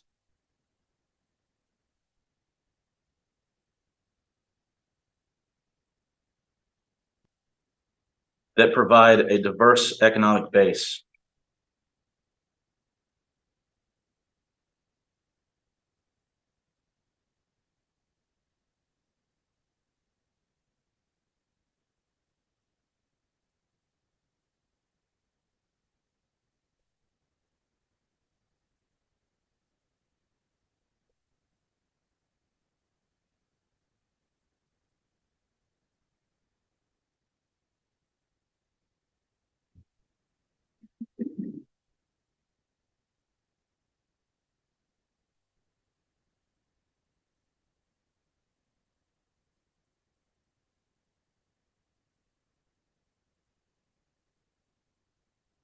While blending in with neighboring a diverse economic base.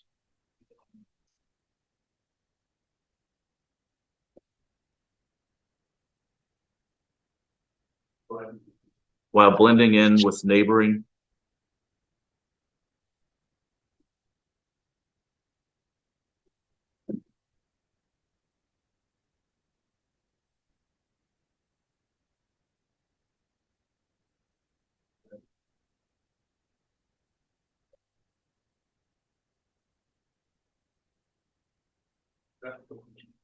residential and commercial areas.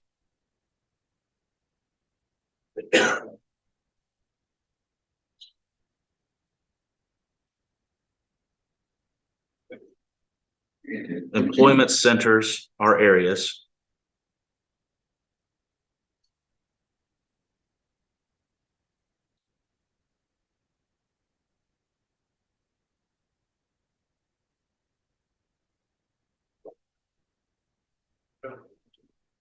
that encompass primarily office,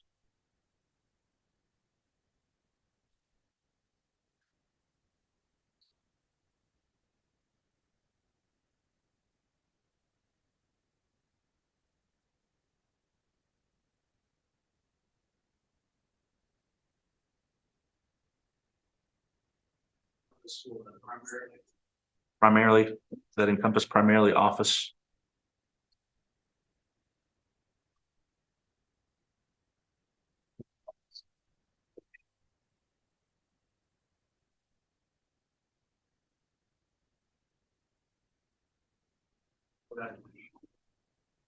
Warehousing and light manufacturing areas.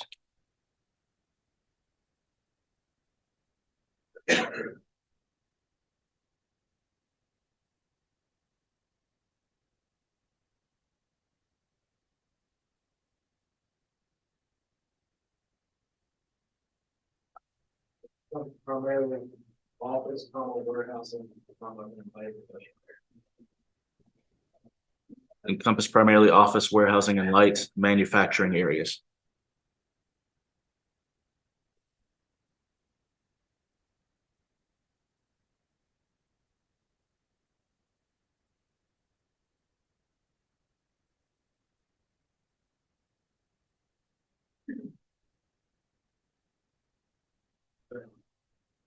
And a campus style development.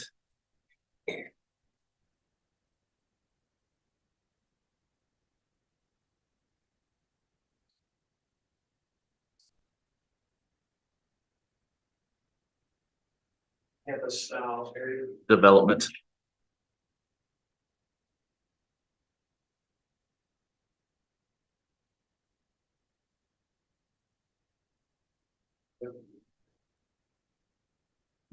Industrial general zoning designation. Same one.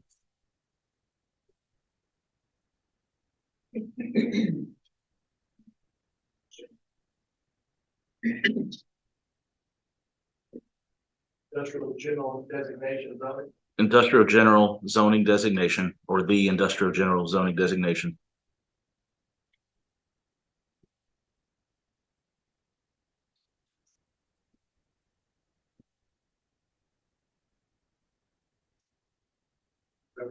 Is not an appropriate designation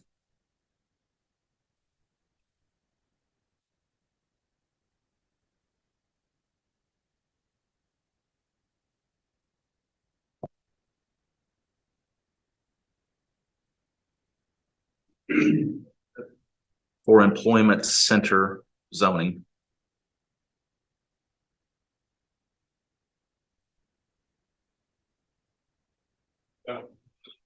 As it allows for land uses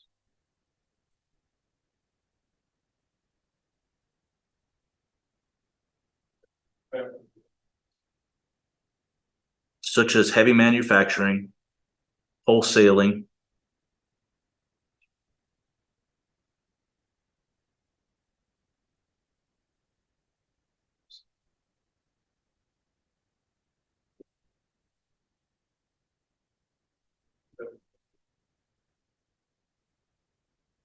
and large scale warehousing.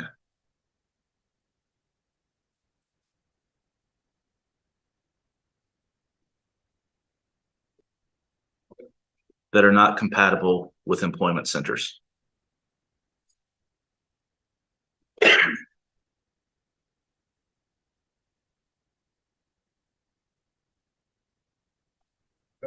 And do not meet the intent of the comprehensive plan.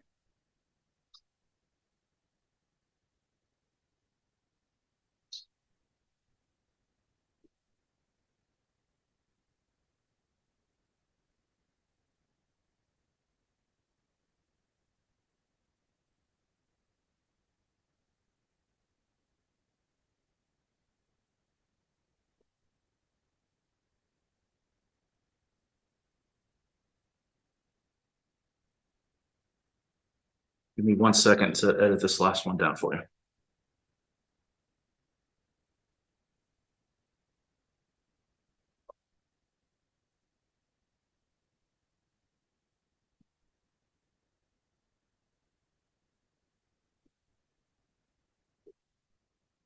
Goal 5 of the comprehensive plan. New one, yes, sir.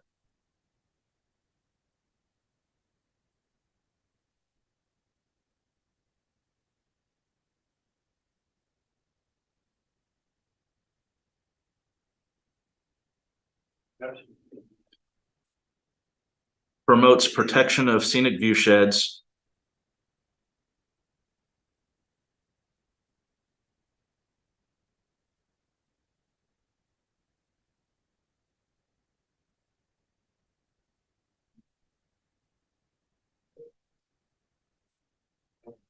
And heritage tourism.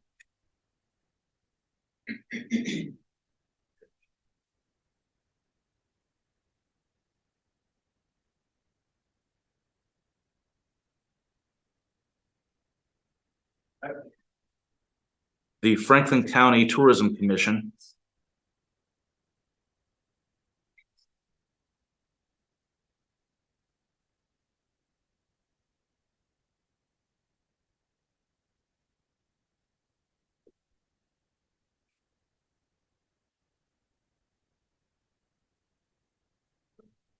Promotes Duncan Road.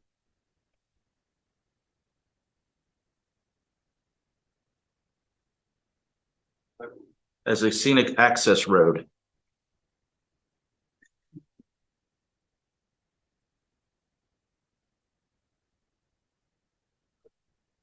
To local, cultural, and economic drivers.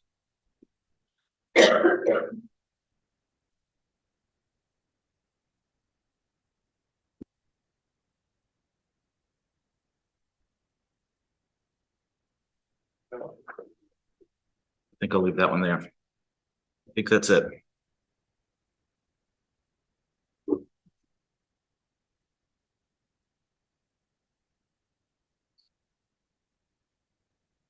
Okay, any other findings and facts? Can we have our county attorney? I guess before we recess, and then maybe I can come back to restate the KRS, just so that we're all clear, because we're gonna recess, we're gonna get some, just to make sure that everybody's clear on. Do it now. Just to make sure we all know what we're. I just had one more to offer that, Go ahead. that there's adequate sewer and water to support zone change. I'm sorry, that's what. I didn't see it.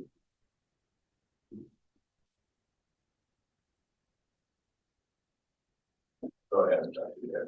I offer that there's findings that there is adequate water and sewer services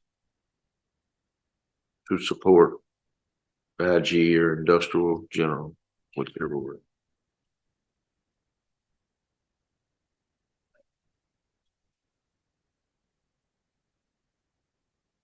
There's adequate water and sewer.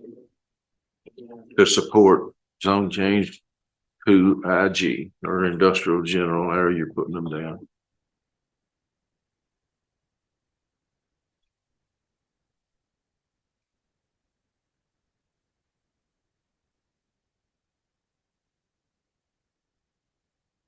Clarification. Squire, I apologize, I didn't see you right there, I'm sorry. Oh, that's okay. I believe Squire Sebastian may have entered into the record about the traffic study. I may have missed that while I was editing something. Did anyone state that? Okay. Shall we put that as well then? So this is another finding of fact, correct? One of the staff's findings. Yeah, okay. Make sure we're on the same page. Kim, are you ready? Yes. Go ahead, we're listening. The updated traffic impact study.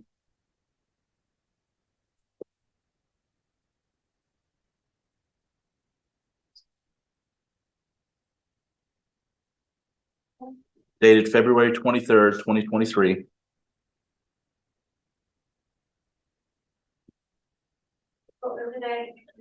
February 23rd, 2023.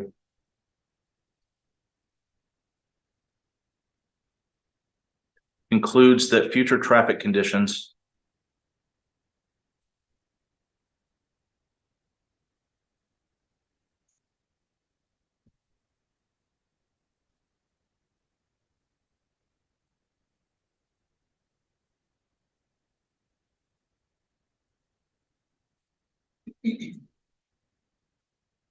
will remain within acceptable limits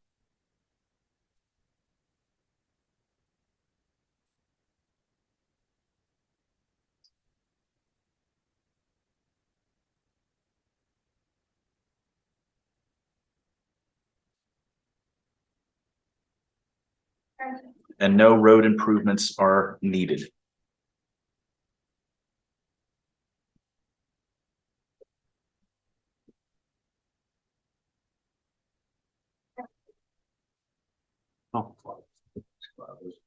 Any other findings and facts? I'll go and read that.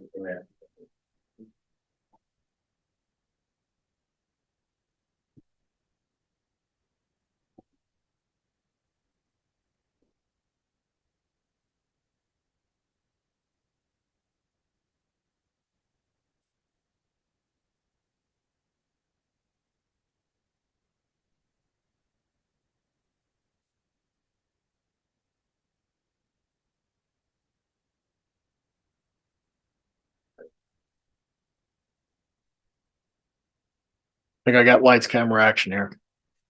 Once again, KRS 100.213. Speak up. Thank you.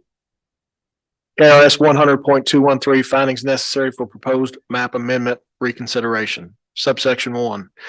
Before any map amendment is granted, the planning commission or the legislative body or fiscal court must find that the map amendment is in agreement with the adopted comprehensive plan, or in the absence of such a finding, that one or more of the following apply, and such findings shall be recorded in the minutes and records of the planning commission or the legislative body or fiscal court. 1A, that the existing zone classification given to the property is inappropriate and that the proposed zoning classification is appropriate. 1B, that there have been major changes of an economic, physical, or social nature within the area involved, which were not anticipated in the adopted comprehensive plan and which have substantially altered the basic character of such area.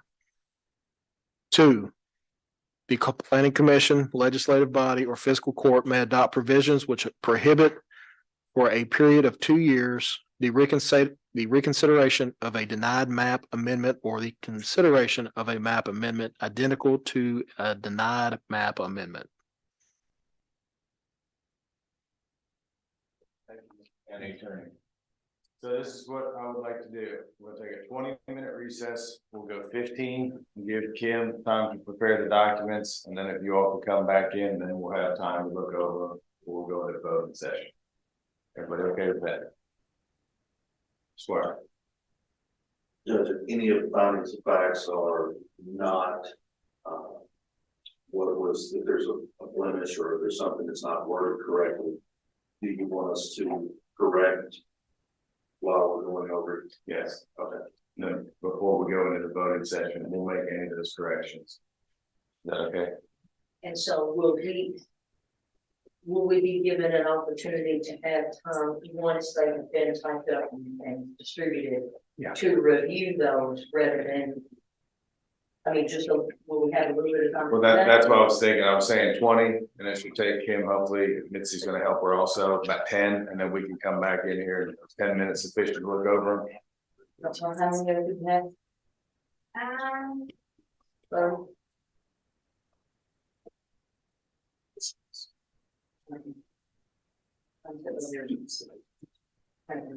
26. So it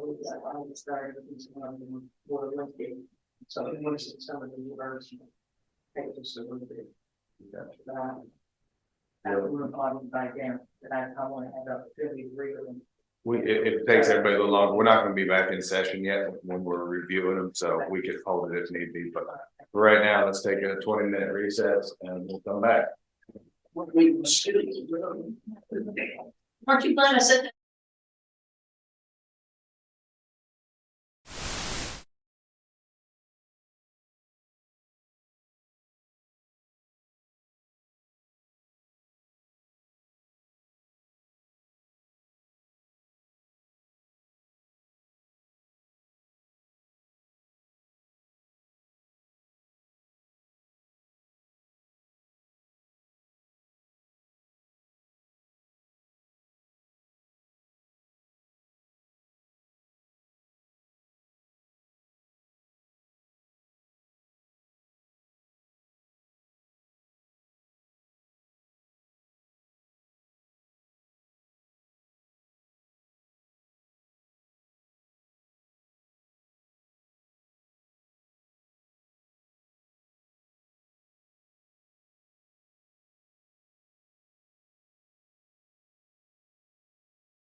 back in from recess.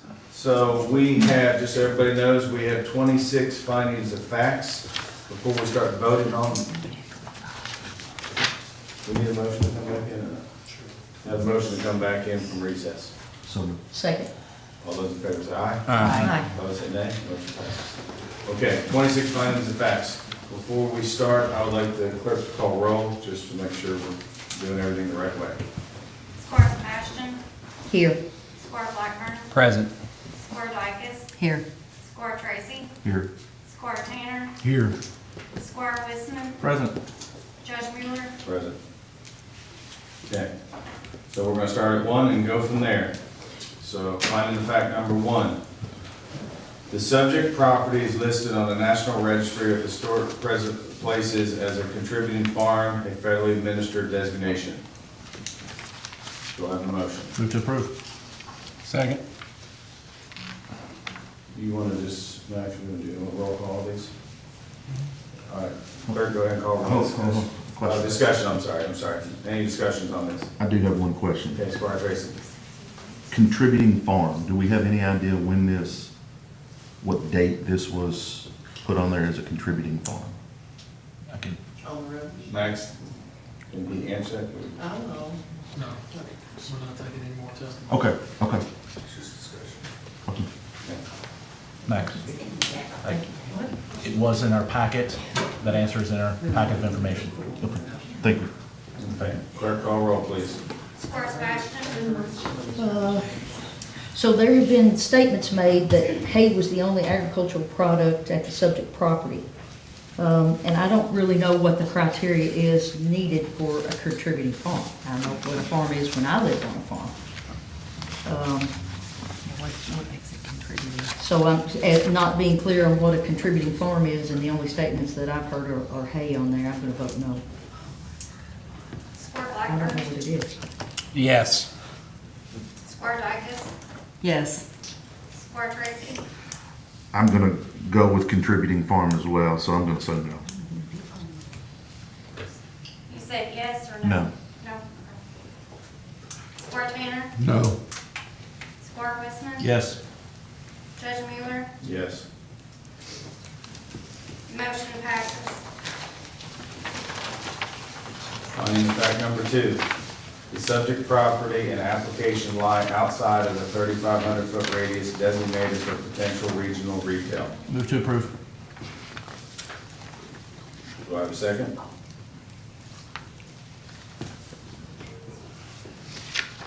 Seeing no second, motion fails. Fact number 3, the development changes in the area would exacerbate known existing stormwater issues along Slickaway Branch. Move to approve. Do I have a second? Second. Any discussion? Clerk, please call roll. Squire Sebastian, So this is really broad, the way it's written. It talks about development changes in the area. And, the development changes in the area have been many. There've been restaurants, there've been apartments, there's convenience stores that are put up. And this application doesn't look at those. So with that, because of how broad this is framed for us, I'm gonna vote no.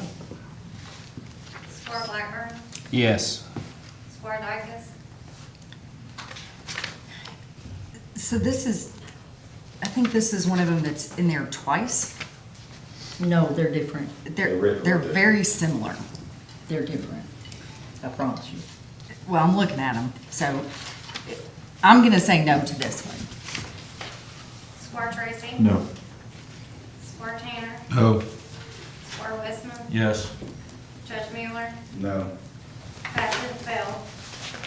Number 4, the application does not meet the requirements set forth by the comprehensive plan to provide the level of public good that complements the rural setting of the subject property and rural neighbors. Move to approve. Second. Any discussion? Clerk, please call roll. Squire Sebastian, Hang on. I've tried to make notes on things and the application does not meet the requirements set forth by the comprehensive plan. Public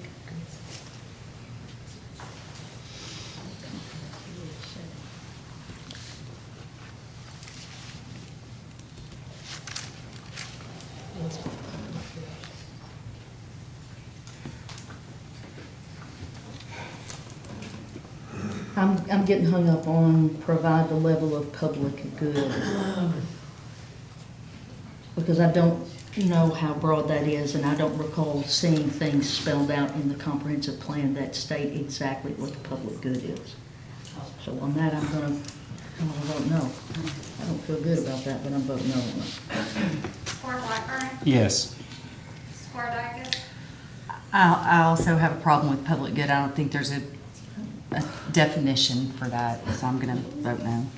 Squire Tracy, No. Squire Tanner, No. Squire Weston, Yes. Judge Mueller, No. Bell.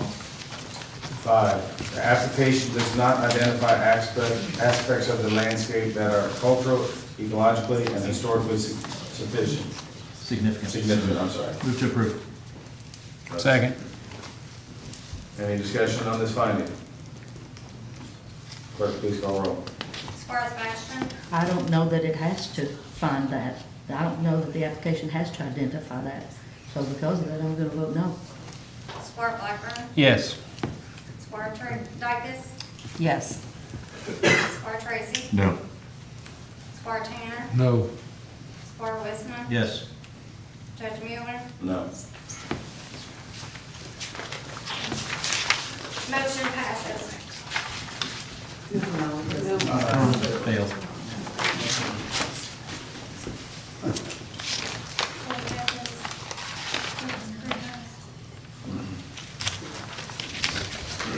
Here it is. I'm reading. 3 to 4. Failed.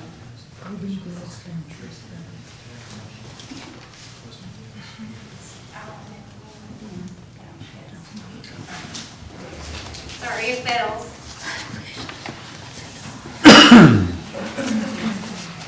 D6, the application does not identify urban growth boundaries that are compatible with the goal of preserving community character, but will expand the urban development footprint.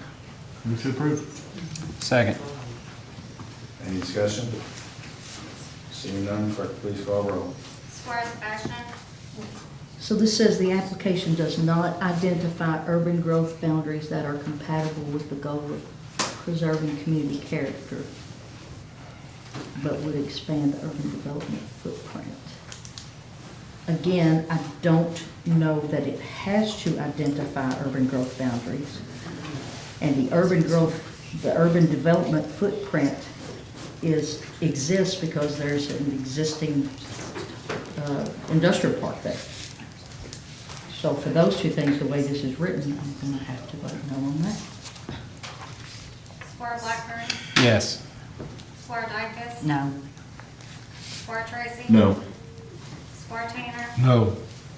Squire Weston, Yes. Judge Mueller, No. motion fails.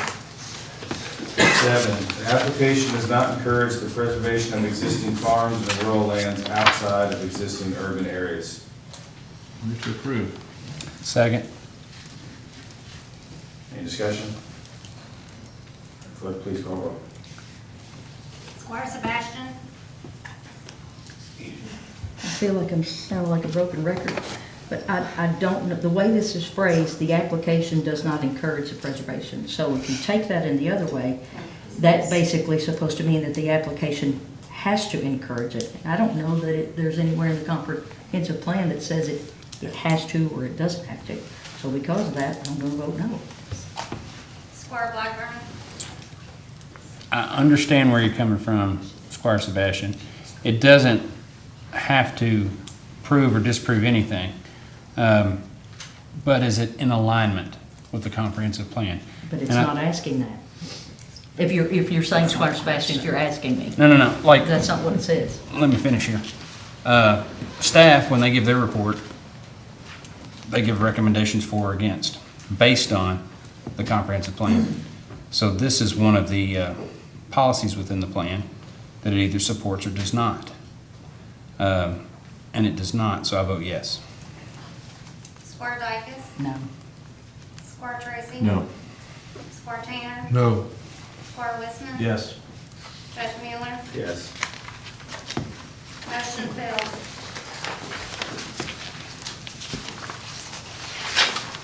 Fact number 8, the application expands the current boundary of development in the area and does not protect scenic view sheds along Duncan Road.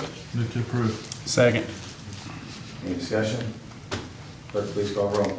Squire Sebastian,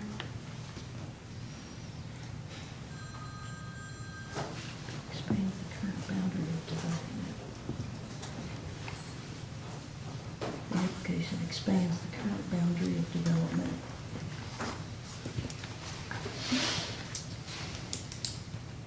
Just based on the application expands the current boundary of development.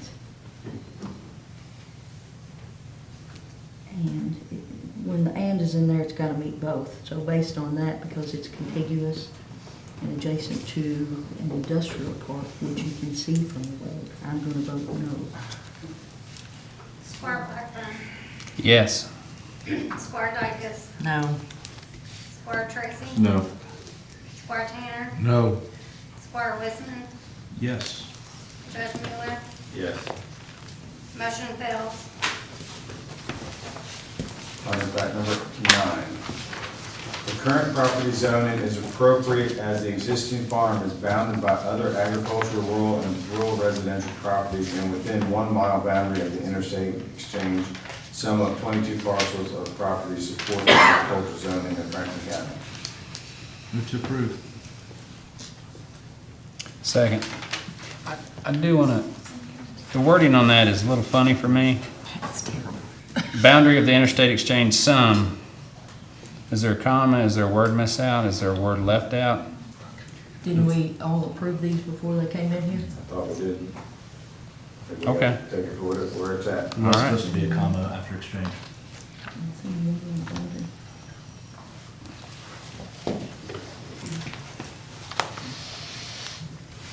Squire Blackburn, is you gonna vote? I second it, so I guess we're gonna vote on it. Oh, did she already? I mean, yes. Didn't we? No, I No. haven't said anything. I No, apologize. you hadn't I asked. apologize. I think there was a question about how it was worded. Oh, okay. But- Sorry. But I guess let me clarify, let me ask that. Were we all asked to read these and make sure they were prepared and handed out as they are supposed to be read? Want to be sure of that, Right. right? They were or I weren't? understand, that's why everybody had time to review Okay, them. I just want to be sure, because I want to No, make I sure agree. what you're asking is, Okay, clerk, please call the roll. Squire Sebastian,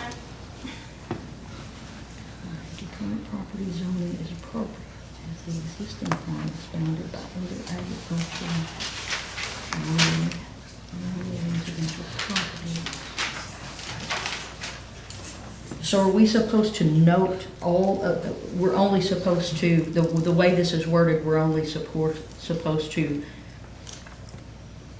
take in a portion of what is bounding the property, right? And forget about the other? If that's the way it's worded, where it doesn't take all of it in, or it expressly doesn't give any directional markers, because it doesn't give directional markers for me to think of all of it, I'm gonna vote no. Squire Blackburn, Yes. Squire Dykus, I've got to vote no. Squire Tracy. No. Squire Tanner, No. Squire Wisman, Yes. Judge Mueller, No. motion fails. Finding of fact number 10, the comprehensive plan, future land use plan map designated the property for employment center.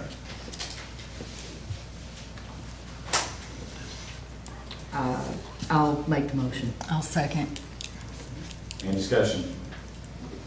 Clerk, please call the roll. Squire Sebastian, We had several drawings of the future land use map, and the shading was there that this area is an employment center. So because of the maps that were on display and the maps in our packet, I'll vote yes. Squire Blackburn, It does, and it's a fact. But the plan use, the future plan use map is a part of the 7 goals and 32 policies. So I'll vote yes. Squire Dykus, Yes. Squire Tracy. Yes. Squire Tanner, Yes. Squire Wisman, It is a element of the comprehensive plan, but it is one of, as Squire Blackburn has mentioned, is part of the consideration of many aspects, not singularly to be defined on its own, but I will vote yes. Judge Mueller, Yes. motion passes. Finding of fact number 11, development should not exacerbate existing stormwater issues noted by the county engineer at Slickaway Branch. I'll make that motion. Second. Discussion? Clerk, please call roll. Squire Sebastian, I am a hard yes on this. Squire Blackburn. Yes. Squire Dykus. Yes. Squire Tracy, Yes. Squire Tanner, Yes. Squire Wisman, Yes. Judge Mueller. Yes. Motion passes. Finding of fact number 12, the industrial general IG zone district is appropriate for the employment center land use designation.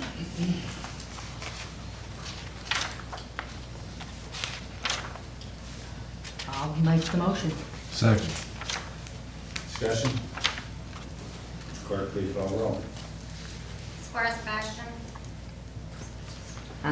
I'm gonna vote yes for this because this is what we've heard from our planning director and it's in our packet from our planning director. Squire Blackburn, Well, IG is industrial general. And it says it's appropriate for employment center. I think it goes contrary to the intent of the comprehensive plan. Employment center, you think of employment, people are gonna be employed there. A warehouse is not, in my opinion, an employment center. And it's light industrial use to be developed, provide a diverse economic base, it does all that. But I don't believe it's an appropriate designation for an employment center because it allows uses also as heavy industrial, wholesaling, large-scale warehousing, that are not compatible with employment centers. And I don't think that meets the intent of the comprehensive plan, so I'm a no. Squire Dykus, This is the hardest one for me. Take your time, Squire. Need some more time. I'm gonna vote yes. I'm not sure I like it, but I'm gonna vote yes. Squire Tracy. Yes. Squire Tanner, Yes. Squire Wisman, No. Judge Mueller. Yes. Motion passes. Findings of fact number 13, the subject property is bound by industrial zone into the east, west, and north within Franklin County. So moved. Second. Discussion? Clerk, please call roll. Squire Sebastian, I'm a yes because it is bounded to the east, west, and north, and all of that is in Franklin County. Squire Blackburn, We have the map right here. It's in our stuff here. North, south, east, west, east. R. There's 4 rural residentials due east. So if you said west, north, northeast, I'd be okay with it. Because you got south, southeast, east, that it's not. It's 50-50. So I vote no. Squire Dykus, Yes. Squire Tracy, Yes. Squire Tanner, Yes. Squire Wisman, Again, looking at the map, the western portion of the property is bounded by a road, not zoned land. And the motion as it reads does not state or dictate directly adjoining, because we have lots of zoning all around, other agricultural and so forth, so no. Judge Mueller. Yes. Motion passes. Finding of fact number 14, the subject property is adjacent, contiguous to an established industrial park in Franklin County. Yes, I make the motion, Judge. Thank you, Squire. I'll second. Discussion? Clerk, please call roll. Squire Sebastian, Yes. Squire Blackburn, Yes. Squire Dykus. Yes. Squire Tracy. Yes. Squire Tanner. Yes. Squire Wisner. Yes. Judge Mueller. Yes. Motion passes. Finding of fact number 15, the zone map amendment application to change to industrial general IG is in agreement with the comprehensive plan, future plan use map.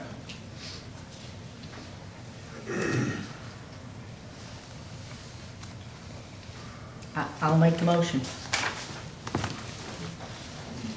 Is there a second? I'll second it. Discussion. Please call roll. Squire Sebastian. Based on the information in our packet from our planning director, based on looking at the future plan use map, I'm a yes. Squire Blackburn. Seeing that the future land use map says employment center and the intent of the comprehensive plan, and the fact that industrial general allows heavy industrial manufacturing, wholesaling, I'm a no. Squire Dykus. Yes. Squire Tracy. Yes. Squire Tanner. Yes. Squire Wisner. No. Judge Mueller. Yes. Motion passes.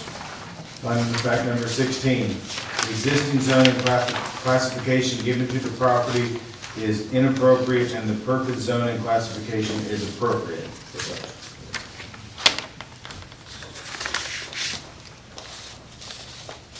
I make that motion. Is there a second? I'll second. Discussion? Clerk, please call roll. Squire Sebastian.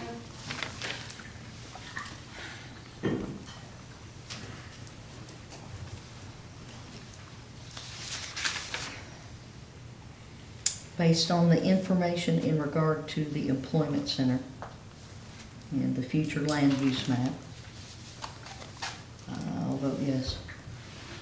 Squire Blackburn.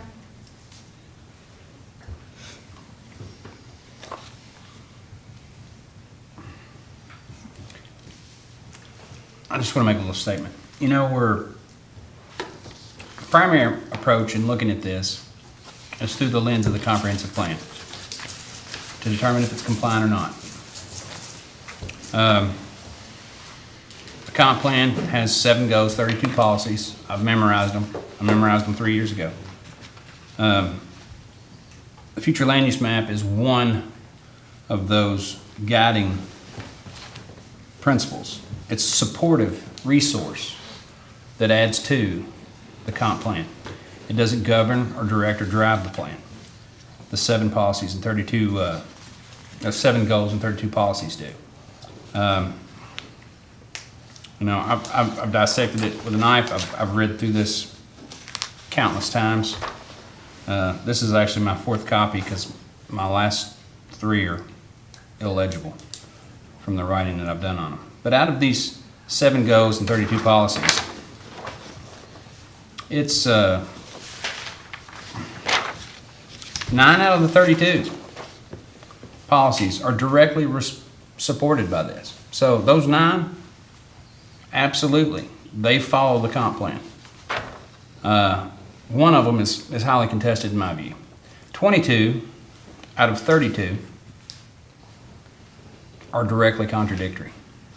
So to say that the existing zoning classification of the property is inappropriate, in my mind, is false, and I vote no. Squire Dykus.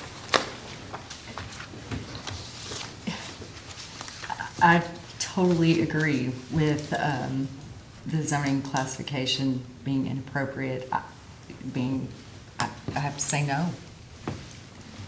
I don't think it's inappropriate.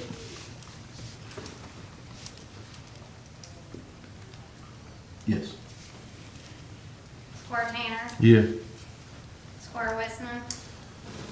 You know, the comprehensive plan is a vision of our citizens for our community, not businesses, not special interests of our citizens. And it's the legally binding document that holds us elected officials accountable to our citizens. And when we don't follow the entirety and the intent of the comprehensive plan, it is the legal basis for our citizens to force our hand. As Squire Blackburn has stated, we cannot cherry pick elements out of the comprehensive plan. We have to look at it as a whole. Relying solely on the future land use map as a determiner of zoning changes is not appropriate in consideration of the entirety of the comprehensive plan. And we are limited, of course, in considering what development potential will be on those parcels in the initial zoning request.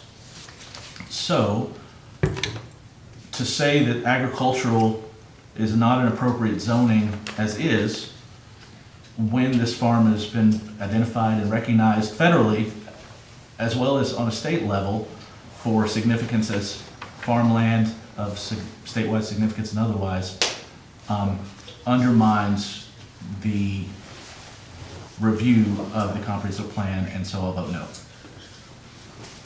Judge Mueller? Yes. Motion passes. Findings of fact number 17, the current zoning classification is in agreement with the adopted comprehensive plan. So moved. Second. Discussion? Please call roll. Squire Sebastian? This is the opposite of just what we just voted on, so I have to vote no. Squire Blackburn? 22 out of the 32 policies say it is, and I vote yes. Squire Likas? Yes. Squire Tracy? No. Squire Tanner? No. Squire Wisman? Again, given that this property has functioned as an agricultural AG designation for 22 of the last 23 years that the comprehensive plan has been adopted or readopted, it would seem to say that it is in compliance with the comprehensive plan as it exists. So, yes. Judge Mueller? Yes. Motion passes. Findings of fact number 18, the subject property is within 1 mile of Interstate 64 interchange. So, I'll second. Discussion? Please call roll. Squire Sebastian? Yes. Squire Blackburn? Yes. Squire Likas? Yes. Squire Tracy? Yes. Squire Tanner? Yes. Squire Wisman? I wish it would say an interstate exchange. It's not the, we have 3, but yes. Judge Mueller? Yes. Motion passes. Finding of fact number 19, the comprehensive plan denotes the protection of nature and the environment, including water, air, and land. The application would further disturb the sensitive area of Slickaway Branch. Move to approve. Second. Discussion? Clerk, please call roll. Squire Sebastian? Hold on. Hang on just a second.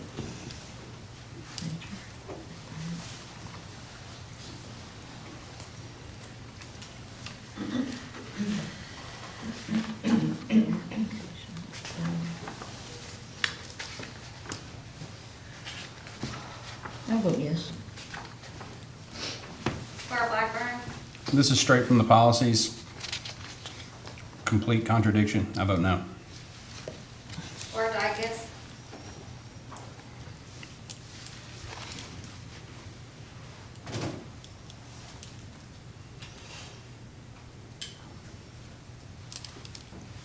Yes. Squire Tracy? No. Squire Tanner? No. Squire Wisman? Yes. Judge Mueller? No. Motion fails. Finding of facts number 20, the general development guidelines for industrial uses in the comprehensive plan state that new industrial development should be placed in areas where there is minimal impact on residential uses in the natural environment. The application will have an impact on adjoining properties and alter the subject property from residential farm to industrial. Move to approve. Second. Discussion? Clerk, please call roll. Square Sebastian. Okay. The first sentence, I agree with. The application will have an impact on adjoining properties and, so that means both these things have to be true, and alters the subject property from residential farm to industrial. So this is telling me somebody lived on the farm, residential. And as I heard, the house had been uninhabited for a while. 12 years. What was it? Like 12 years. Okay, I'm gonna vote no because of that, the way that's written. Square Blackburn. Doesn't say anything about anybody living there. Residential farm to industrial. Residential. Farm. That's a well-written finding. I vote yes. Square Dicus.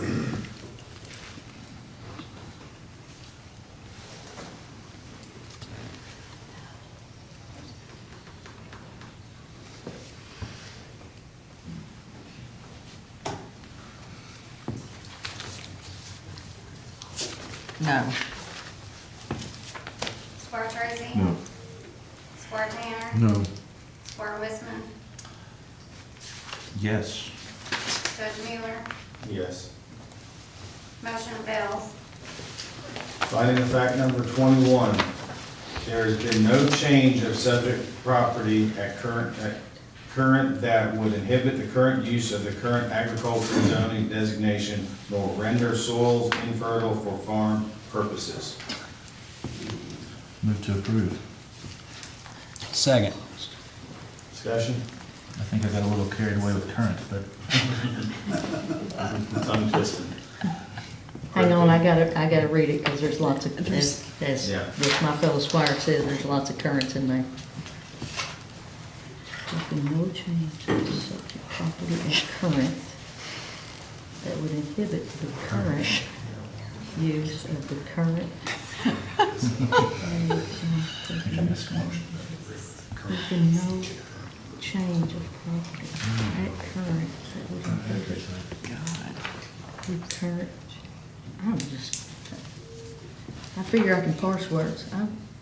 There's been no change of subject property at current, no change. That would inhibit the current use, the current. I'll vote yes. Lots of currents and that just, I'll vote yes. Emphasis. Square Blackburn. I'll currently vote yes. Square Dicus. Yes. Square Tracy. Oh, yes.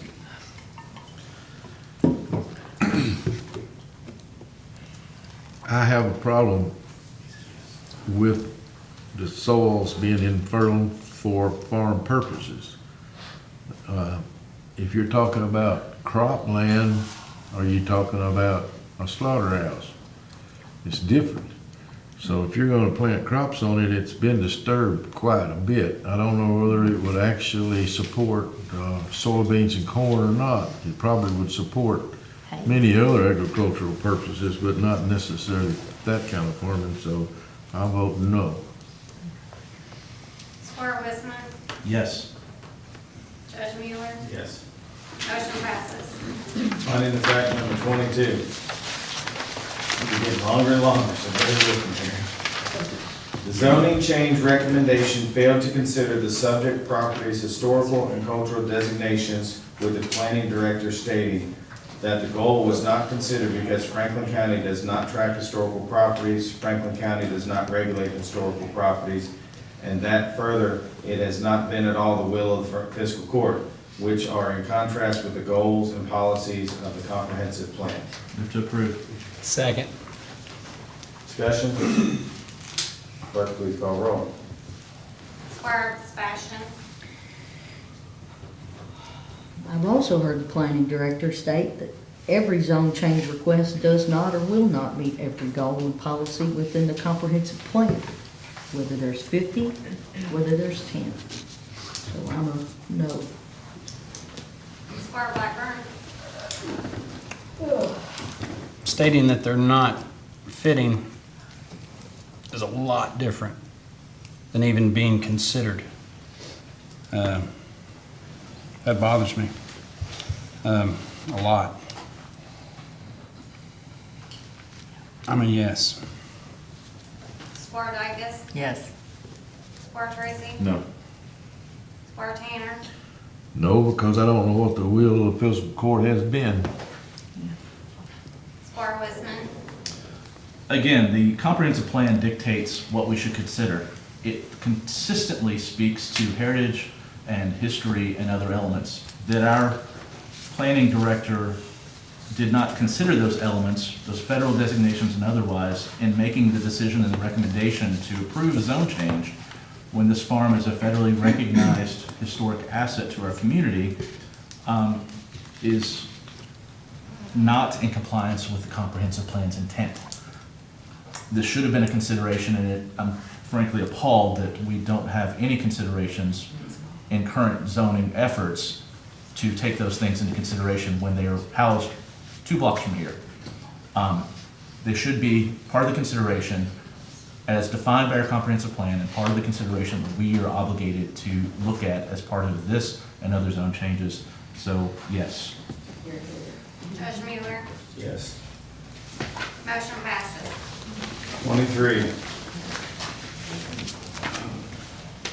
The employment center designation per definition designates office employment and light industrial uses to be developed that provide a diverse economic base while blending in with neighboring residential and commercial areas. Employment centers are areas that encompass primarily office, warehousing, and light manufacturing areas in campus-style development. Industrial general zoning designation is not an appropriate designation for employment center zoning, as it allows land uses such as heavy manufacturing, wholesaling, and large-scale warehousing that are not compatible with employment centers and do not meet with the intent of the comprehensive plan. Move to approve. Second. Discussion? Clerk, please call roll. Squire Sebastian, No. Squire Blackburn, This finding is a statement. Yes. Squire Dicus, No. Squire Tracy, No. Squire Tanner, No. Squire Wisman, Again, since I made this finding, the majority of this comes directly from our comprehensive plan, verbatim. The insistence that an entertainment center is the same thing as an industrial area are not compatible per the definitions from our comprehensive plan. They are separate entities. There is a process to consider perhaps those changes for a piece of property that is better used for that purpose, but we have not made so far the argument or the insistence that that is the case, so yes. Judge Mueller, No. motion fails. Finding of fact number 24. Goal 5 of the comprehensive plan promotes the protection of the scenic view sheds and heritage tourism. The Franklin County Tourism Commission promotes Duncan Road as a scenic access road to local, cultural, and economic drivers. Move to approve. Second. Discussion? Clerk, please call roll. Squire Sebastian, Yes. Squire Dicus. Yes. Squire, He meant, you don't get my state. No. Squire Dicus, Yes. Did you Squire call Squire Tracy. Blackburn? Make sure, did you call You Squire gotta Blackburn? Just make sure. Just make sure. Say his name. Squire Blackburn, Yes. Squire Tracy, Yes. Squire Tanner, Yes. Squire Wisman, Yes. Judge Mueller, Yes. motion passes. Finding of fact number 25. There is adequate water and sewer to support a zone change to industrial general. So moved. Second. Discussion? Clerk, please call roll. Squire Sebastian, Yes. Squire Blackburn, Yes. Squire Dicus, Yes. Squire Tracy, Yes. Squire Tanner, Yes. Squire Wisman, I have to be a point of contention. We don't know what the final end use of this property is going to be. We're only asking for a zone change request. We don't know if it's going to be a high intensive use of water and sewer like a distillery or low use like warehousing with a few bathrooms. Because we don't know that and we're not able to consider those elements in our zone change, I'm voting no. Judge Mueller? Yes. Motion passes. Fact number 26. The updated traffic impact study dated February 23, 2023 concludes that future traffic conditions will remain in acceptable limits and no road improvements are needed.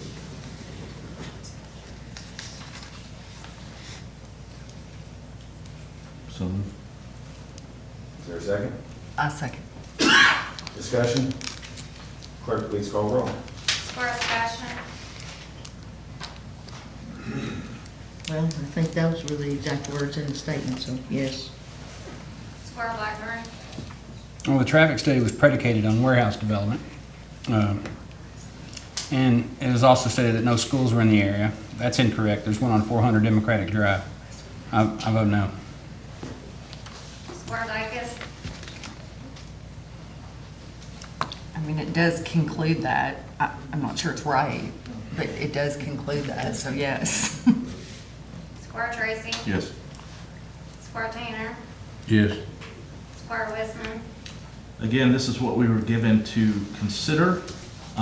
It is the statement of that, but as we've heard in testimony and throughout our hearing, there are other potential impacts, and again, we don't know what the final use of the property will be.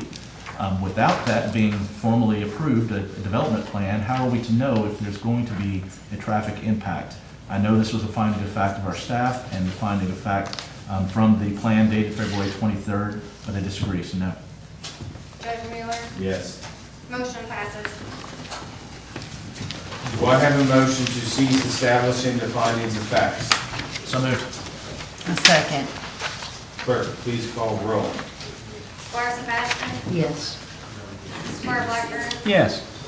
Square Dicus? Yes. Square Tracy? Yes. Square Tanner? Yes. Square Westman? Yes. Judge Mueller? Yes.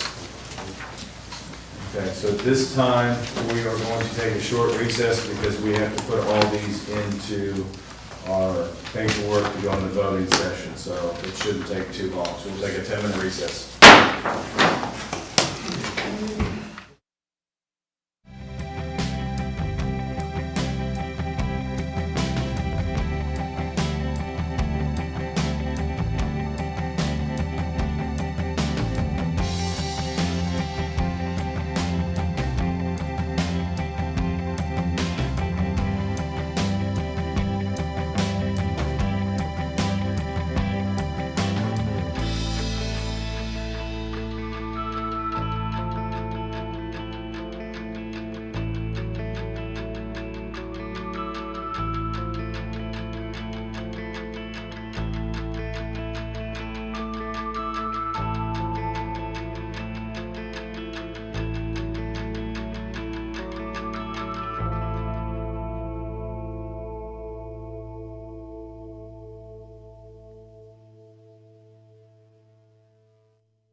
work session?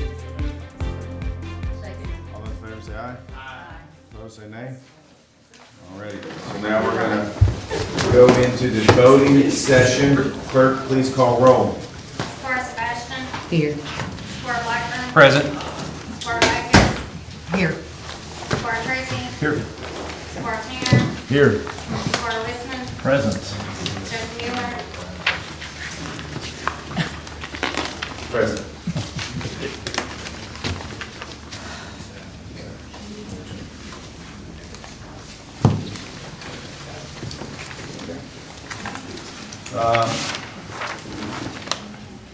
Authorization to approve the amended minutes from our regular meeting on March 14, 2023. So moved. Second. All those in favor say aye. Aye. Opposed say nay. Motion passes. Authorization to receive 2023-2024 proposed jail budget. So moved. Second. All those in favor say aye. Aye. Opposed say nay. Motion passes. Authorization to accept Franklin County Conservation District budget for 2023-2024 annual budget, 2023-2024 annual plan of work and dead animal program. So moved. Second. All those in favor say aye. Aye. Opposed, nay. Motion passes. Authorization to receive Capital Community Economic Industrial Development Authority, DBA Kentucky Capital Development Corporation budget for fiscal court 2023-2024. So moved. Second. All those in favor say aye. Aye. Opposed, nay. Motion passes. Second reading and approval of amendment number 1 to ordinance number 5-2022 related to budget for fiscal year 2022-2023. Move to approve. Second. All those in favor say aye. Aye. All those opposed say nay. Motion passes. Authorization to approve budget transfers for fiscal year 2022-2023. So moved. Second. All those in favor say aye. Aye. All those opposed say nay. Motion passes. Item number 8 has been tabled. 9, authorization to receive for treasurer's report. So moved. Second. All those in favor say aye. Aye. All those against say nay. Motion passes. Payment of claims. Is there a motion to deny payment of any claim? Seeing no motion, let the record reflect claims are to be paid. Authorization to rehire Kat Versa-Thenkel as part-time and seasonal golf employee. What was the lesson? You'll have to get that from the, you can go back and watch that, because I'm feeling pretty good about it right now, so I'm gonna let it lie. So moved. Second. All those in favor say aye. Aye. Opposed say nay. Motion passes. Authorization to approve resolution authorizing Franklin County to enter a 3-year contract with Recollect System, Inc. for a web-based application focusing on solid waste management information for resident use. Move to approve. Second. All those in favor say aye. Aye. All those opposed say nay. Motion passes. 2.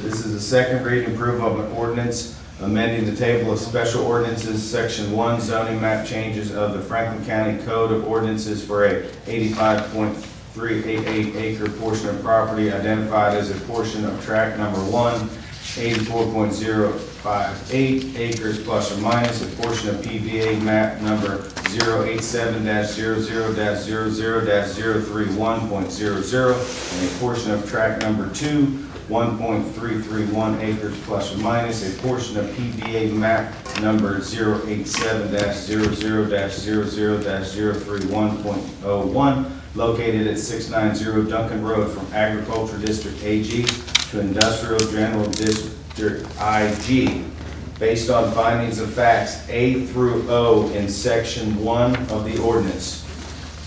Do I have a motion? I move that we approve the ordinance based on the findings of fact. A through O. Second. Clerk, please call roll. Squire Sebastian,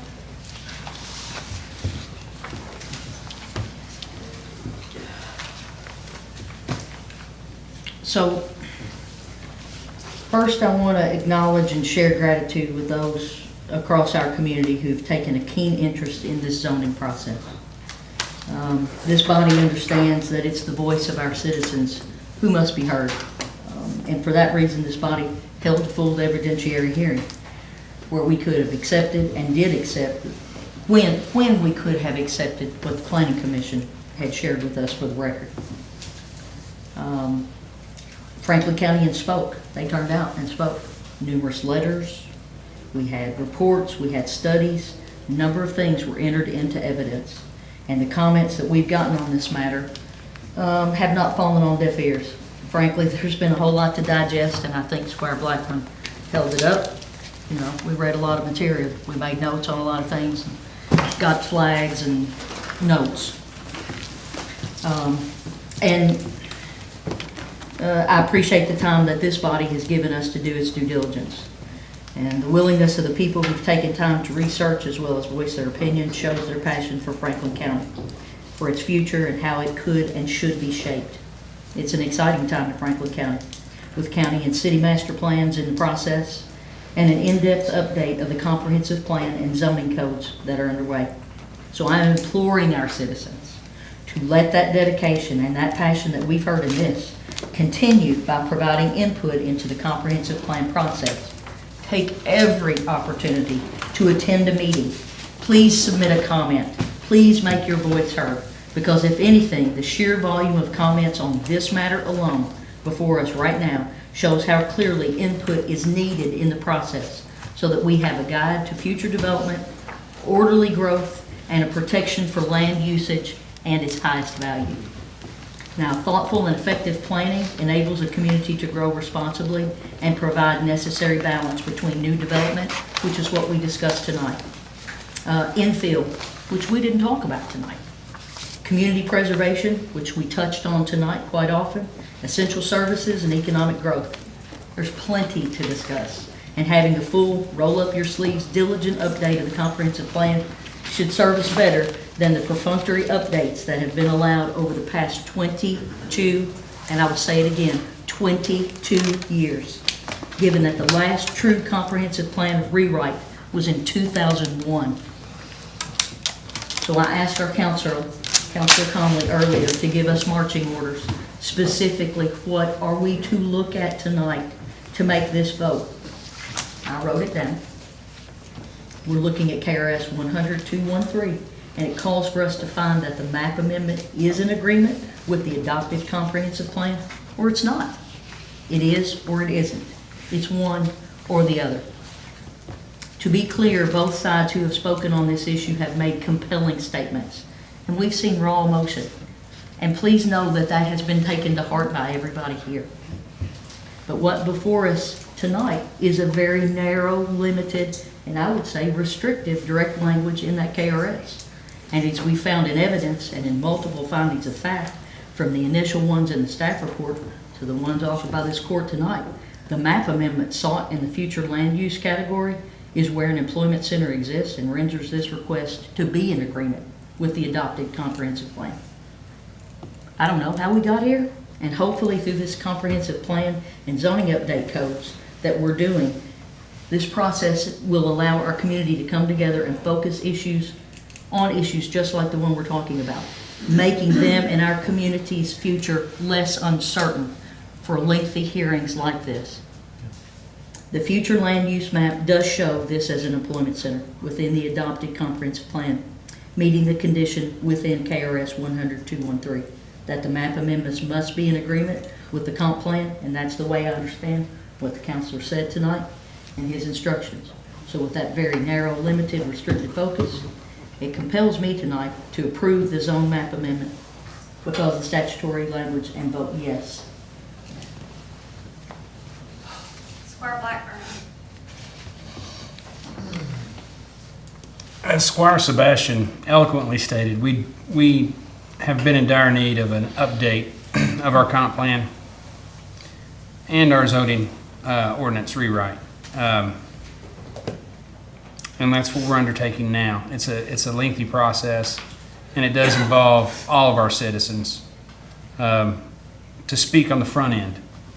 and not be upset on the back end if they didn't speak on the front end. I've reached out to everyone I know to be a part of this. I've reached out to folks that I don't know, but understood that they needed to be a part of it and have a word in it. As Squire Sebastian pointed out, the comp plan is the driving document. It's 7 goals and 32 policies. We're designed by our community. We're designed by our constituents. We're designed by residents, by people that lived here. The comp plan, land use map, future land use map, the input that the public had on that was in a public hearing statement, and then it was adopted. And that's how it went, and that's fine. But that's not how it's going to be moving forward. The community is going to have input, and we'll be heard, and we'll vote on that document. Tonight, after all the evidence, and I have reams of it at home, I've made site visits. I've been there when it's raining. I've been there when it's dry. All the documentation, the recommendations from staff, the applicant's argument and application. I've seen that. I've talked to the constituents. I've seen their evidence that they have, and we all had to consider that. And out of those 7 goals and 32 policies, 9 supported this zone application amendment. 22 did not. I don't know if many people write pros and cons on sheets and weigh them out. It doesn't work every time, but in this case, it was overwhelming, and I vote no.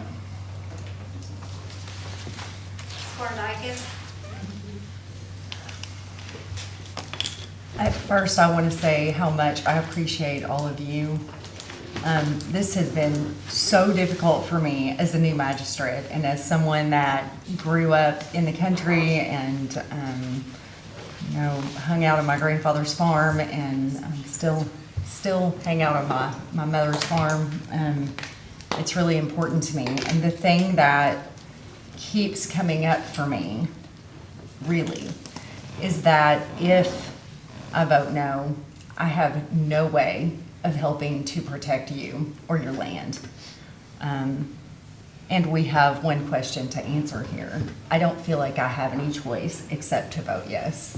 But please know that it is not easy for me. And I really have thought about you all so much. And I wish you well, I really do. Squire Tracy, Yes. Squire Tanner, On 2 minutes to explain my vote, please. I know the people here, some in my district, very passionate about this issue, and there's gonna be many other issues. And we do thank you for coming, as Squire Sebastian did, and putting out what you think has to be presented, and we have to understand. But there's gonna be many other questions come before us, and because I am gonna vote yes, obviously I made the motion, but there's gonna be other issues coming, and this vote does not decide how I'm gonna vote on the next issue. They stand alone, and I would expect everybody to be here again when they come up. Thank you. Squire Westman, As I stated earlier, the comprehensive plan is our guiding document for land use policy in this community. It is decided by our people. We are here as elected citizens to protect our people from outside influences, negative influences, corporations, otherwise, that might wish to run over the everyday citizen in preference of whatever gain they want. The comprehensive plan also helps make sure our citizens hold us accountable when we make decisions, that we don't just cherry pick language that we want to enable one decision over another. I think the process of this case, unfortunately, has exposed very rawly the inefficiencies in our current planning and zoning regulations and our comprehensive plan. But how do we ask our citizens to get involved when they come and plead and ask and say, you have 32 policies and only 9 of them are supported in this case, and you still vote, it's already determined, we have 4 to 2 undecided. How do we expect them to get involved and expect that their local elected officials are going to hold everyone accountable? I mean, the only recourse otherwise is for our citizens to sue us, to enforce our policies and regulations. We all know some of my preferences and things, but we have to start thinking broader and more broadly about the impacts of our everyday decisions. Every decision I make is thinking not just about this project, the precedent this sets for other projects down the future, the impact that it's going to have on every single citizen in our community. Not just about, well, this is a great opportunity for growth and jobs. How is it going to impact every other element of the development of our community? Again, 7 goals, 32 policies, as Squire Blackburn continues to say, and 22 of those are not supported. Unfortunately, most of the findings of fact that I mentioned tonight came directly from this body previously that were supported and are not now. Because of all of those items, I think there's no alternative but to vote no to approve this zone change request, given that our own staff have admitted that they did not take into consideration many of the elements dictated by our comprehensive plan. It's not allowable for anyone not to consider those things. Those are musts. That is our contract with our community. Hopefully we'll be able to correct some of those. I'm eager and excited for the public, you all listening today, wherever you may be. I'm hopeful we're going to start finally correcting some of these deficiencies and the sheer will of certain elected officials that have been able to influence unduly on decisions in the past in this community. I think those days are gone, and I'm excited that hopefully we have a new day to make sure that we don't have a debacle like this ever again in this community. So with that, I vote no. Judge Mueller?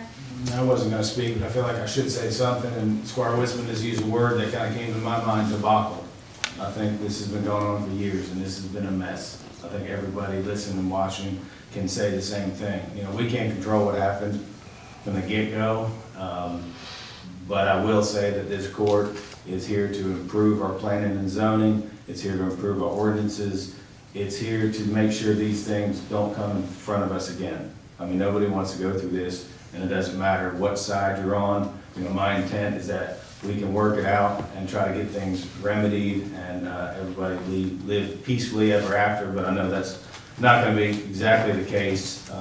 But I just appreciate this court's willingness to dig in, do your homework, read your papers. I mean, it's great, you know, so I'm gonna vote yes.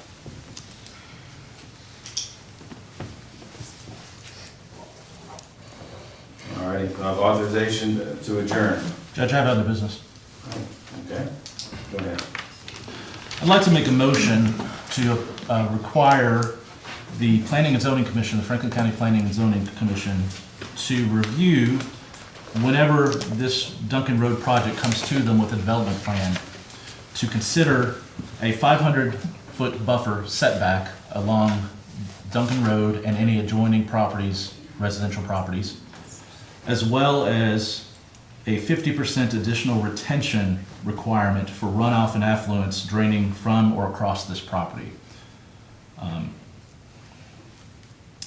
With additional considerations for a buffer of native vegetation to be planted between the residential areas adjoining this property and the future industrial use of this.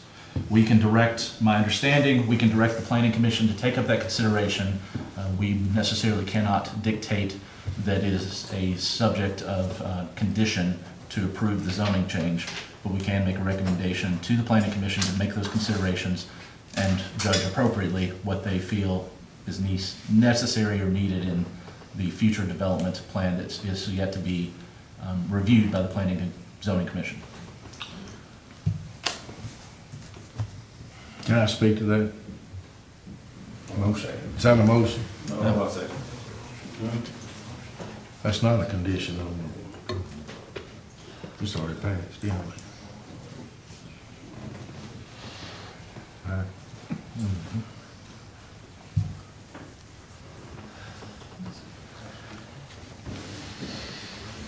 So seeing a motion's been presented, is there a second? Second. Like you said, we can make it a suggestion, but they don't have to follow it. Please call the roll. Discussion. I think there's discussion. Can we discuss? I apologize. That's all right. I'm not against this motion. The problem that I have with this motion is it specifically said 500 feet. They may need to be 1,500 feet. I don't know about that. So, but then you start putting things in concrete, it's gonna be 500 feet. It can't be 400, it can't be 600. I think that, in my opinion, that's what this motion says. It specifically said 400 feet, or what did you say, 500 feet? Is that the motion? I also said for the Planning and Zoning Commission to consider what is appropriate. That is a recommendation of 500 feet. I think that I have no problem being for a buffer, a nice buffer. It needs to be not like it is now. It needs to be restored somewhat from what it was earlier. Now, I'm not saying you can never get it that way. It takes a long time to grow a tree 60 feet tall, I'll tell you that. I won't ever see it. But anyway, I don't know that we need to be specific right now with that. Maybe we should have involved with a landscaping group or somebody that can tell us how much buffer we need, what, you talking about native plants. I had to pay $2,500 an acre for seed to sow native grass on a strip of land in my farm, because native grass comes from Oregon mostly around here. So I don't know that does that mean it's grass, or does that mean it's trees? Does that mean it's shrubs? What does it mean? So in order to get that, I'm not actually not against the motion, because I personally think it needs to be done. I'm just not sure that we need to say it needs to be this way right now, even though I know Planning Commission probably can have quite a bit of leeway, then maybe shouldn't do anything except for them to do it.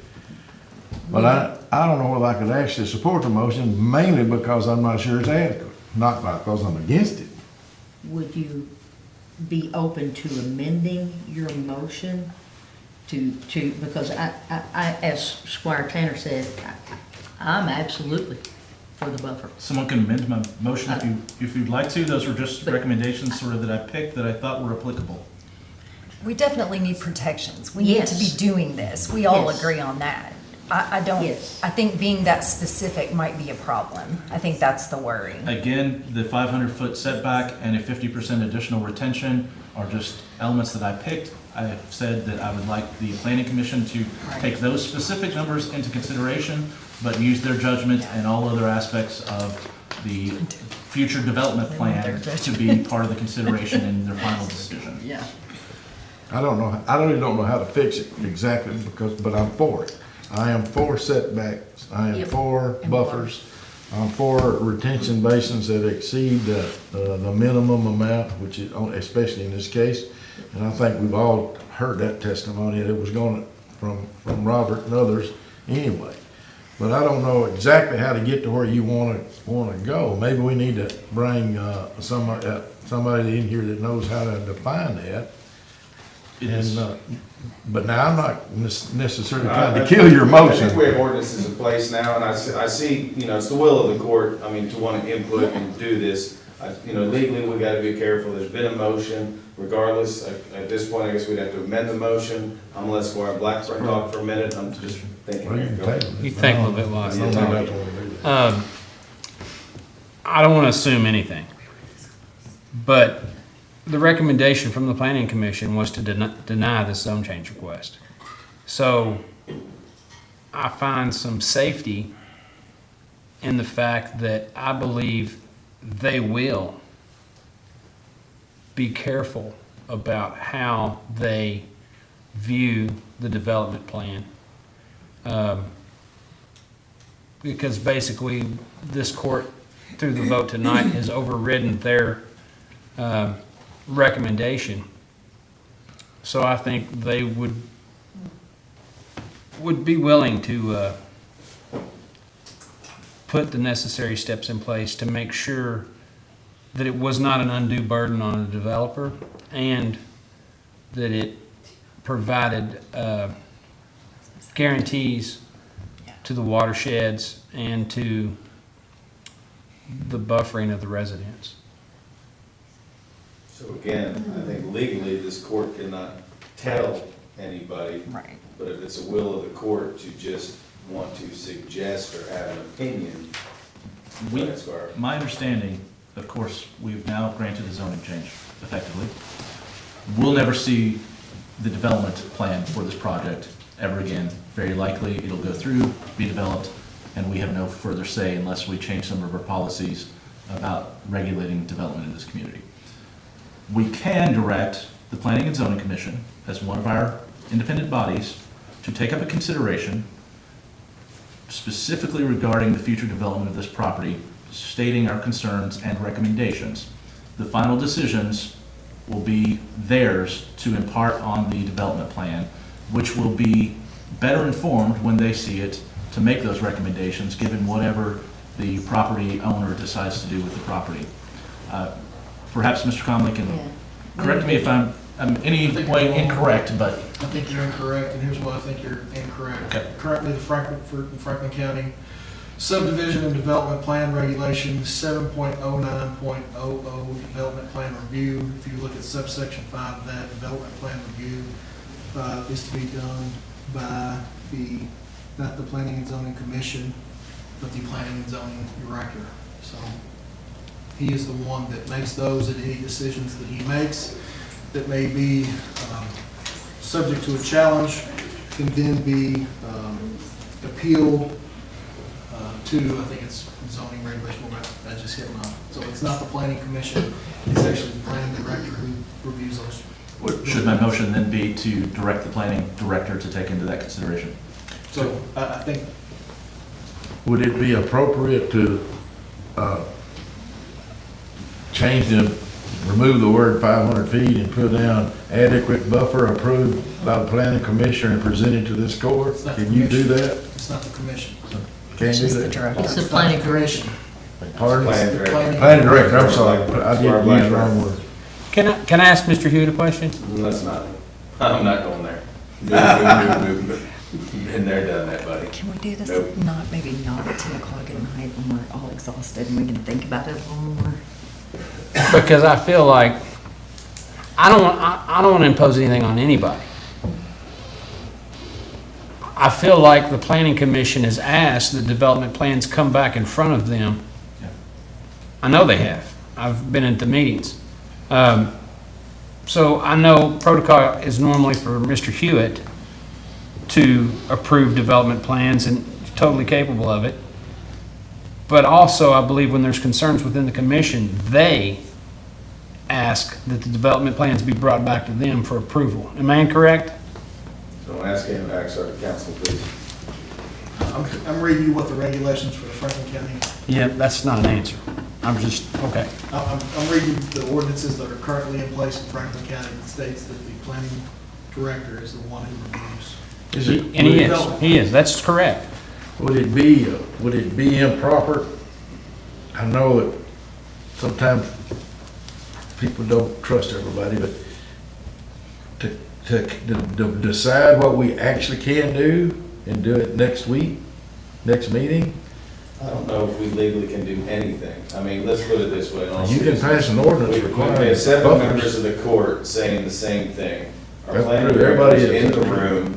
You know, this is, everybody in this community is watching this. I mean, I would hope that our staff understands the views of this court, but I don't think we can legally put anything on paper. That's just, Mr. County Attorney, that's wrong. I'm reading you the regulations as they're currently set. Yeah. And there can't be arbitrary stipulations on this one and not this one, and I mean, it's got to be the same or. Well, I agree with that too. We've all expressed great concern about the runoff of this property. At a minimum, I'll rescind my motion for now. I would like our county attorney to bring this back options, and our planning director to bring us some options. I had this discussion with him earlier. I think there are some options that can be remedied quick, to look at Slickaway Branch particularly, and additional runoff retention requirements. I would hope that my my initial motion would at least encourage those conversations and the Planning and Zoning Commission to look at that as part of their review of the development plan of this project, or our planning director. I mean, I can look into some options. Absolutely. So with no motion, I think you rescinded it. He did, he rescinded it. I ain't trying to kill it now. I really didn't. I really am not. again, thank you to everybody, and, do I have a motion to adjourn? Second. All those in favor say aye. I actually felt like we got a more. Second, third, fourth, Come back with ten. some- You're a kicker.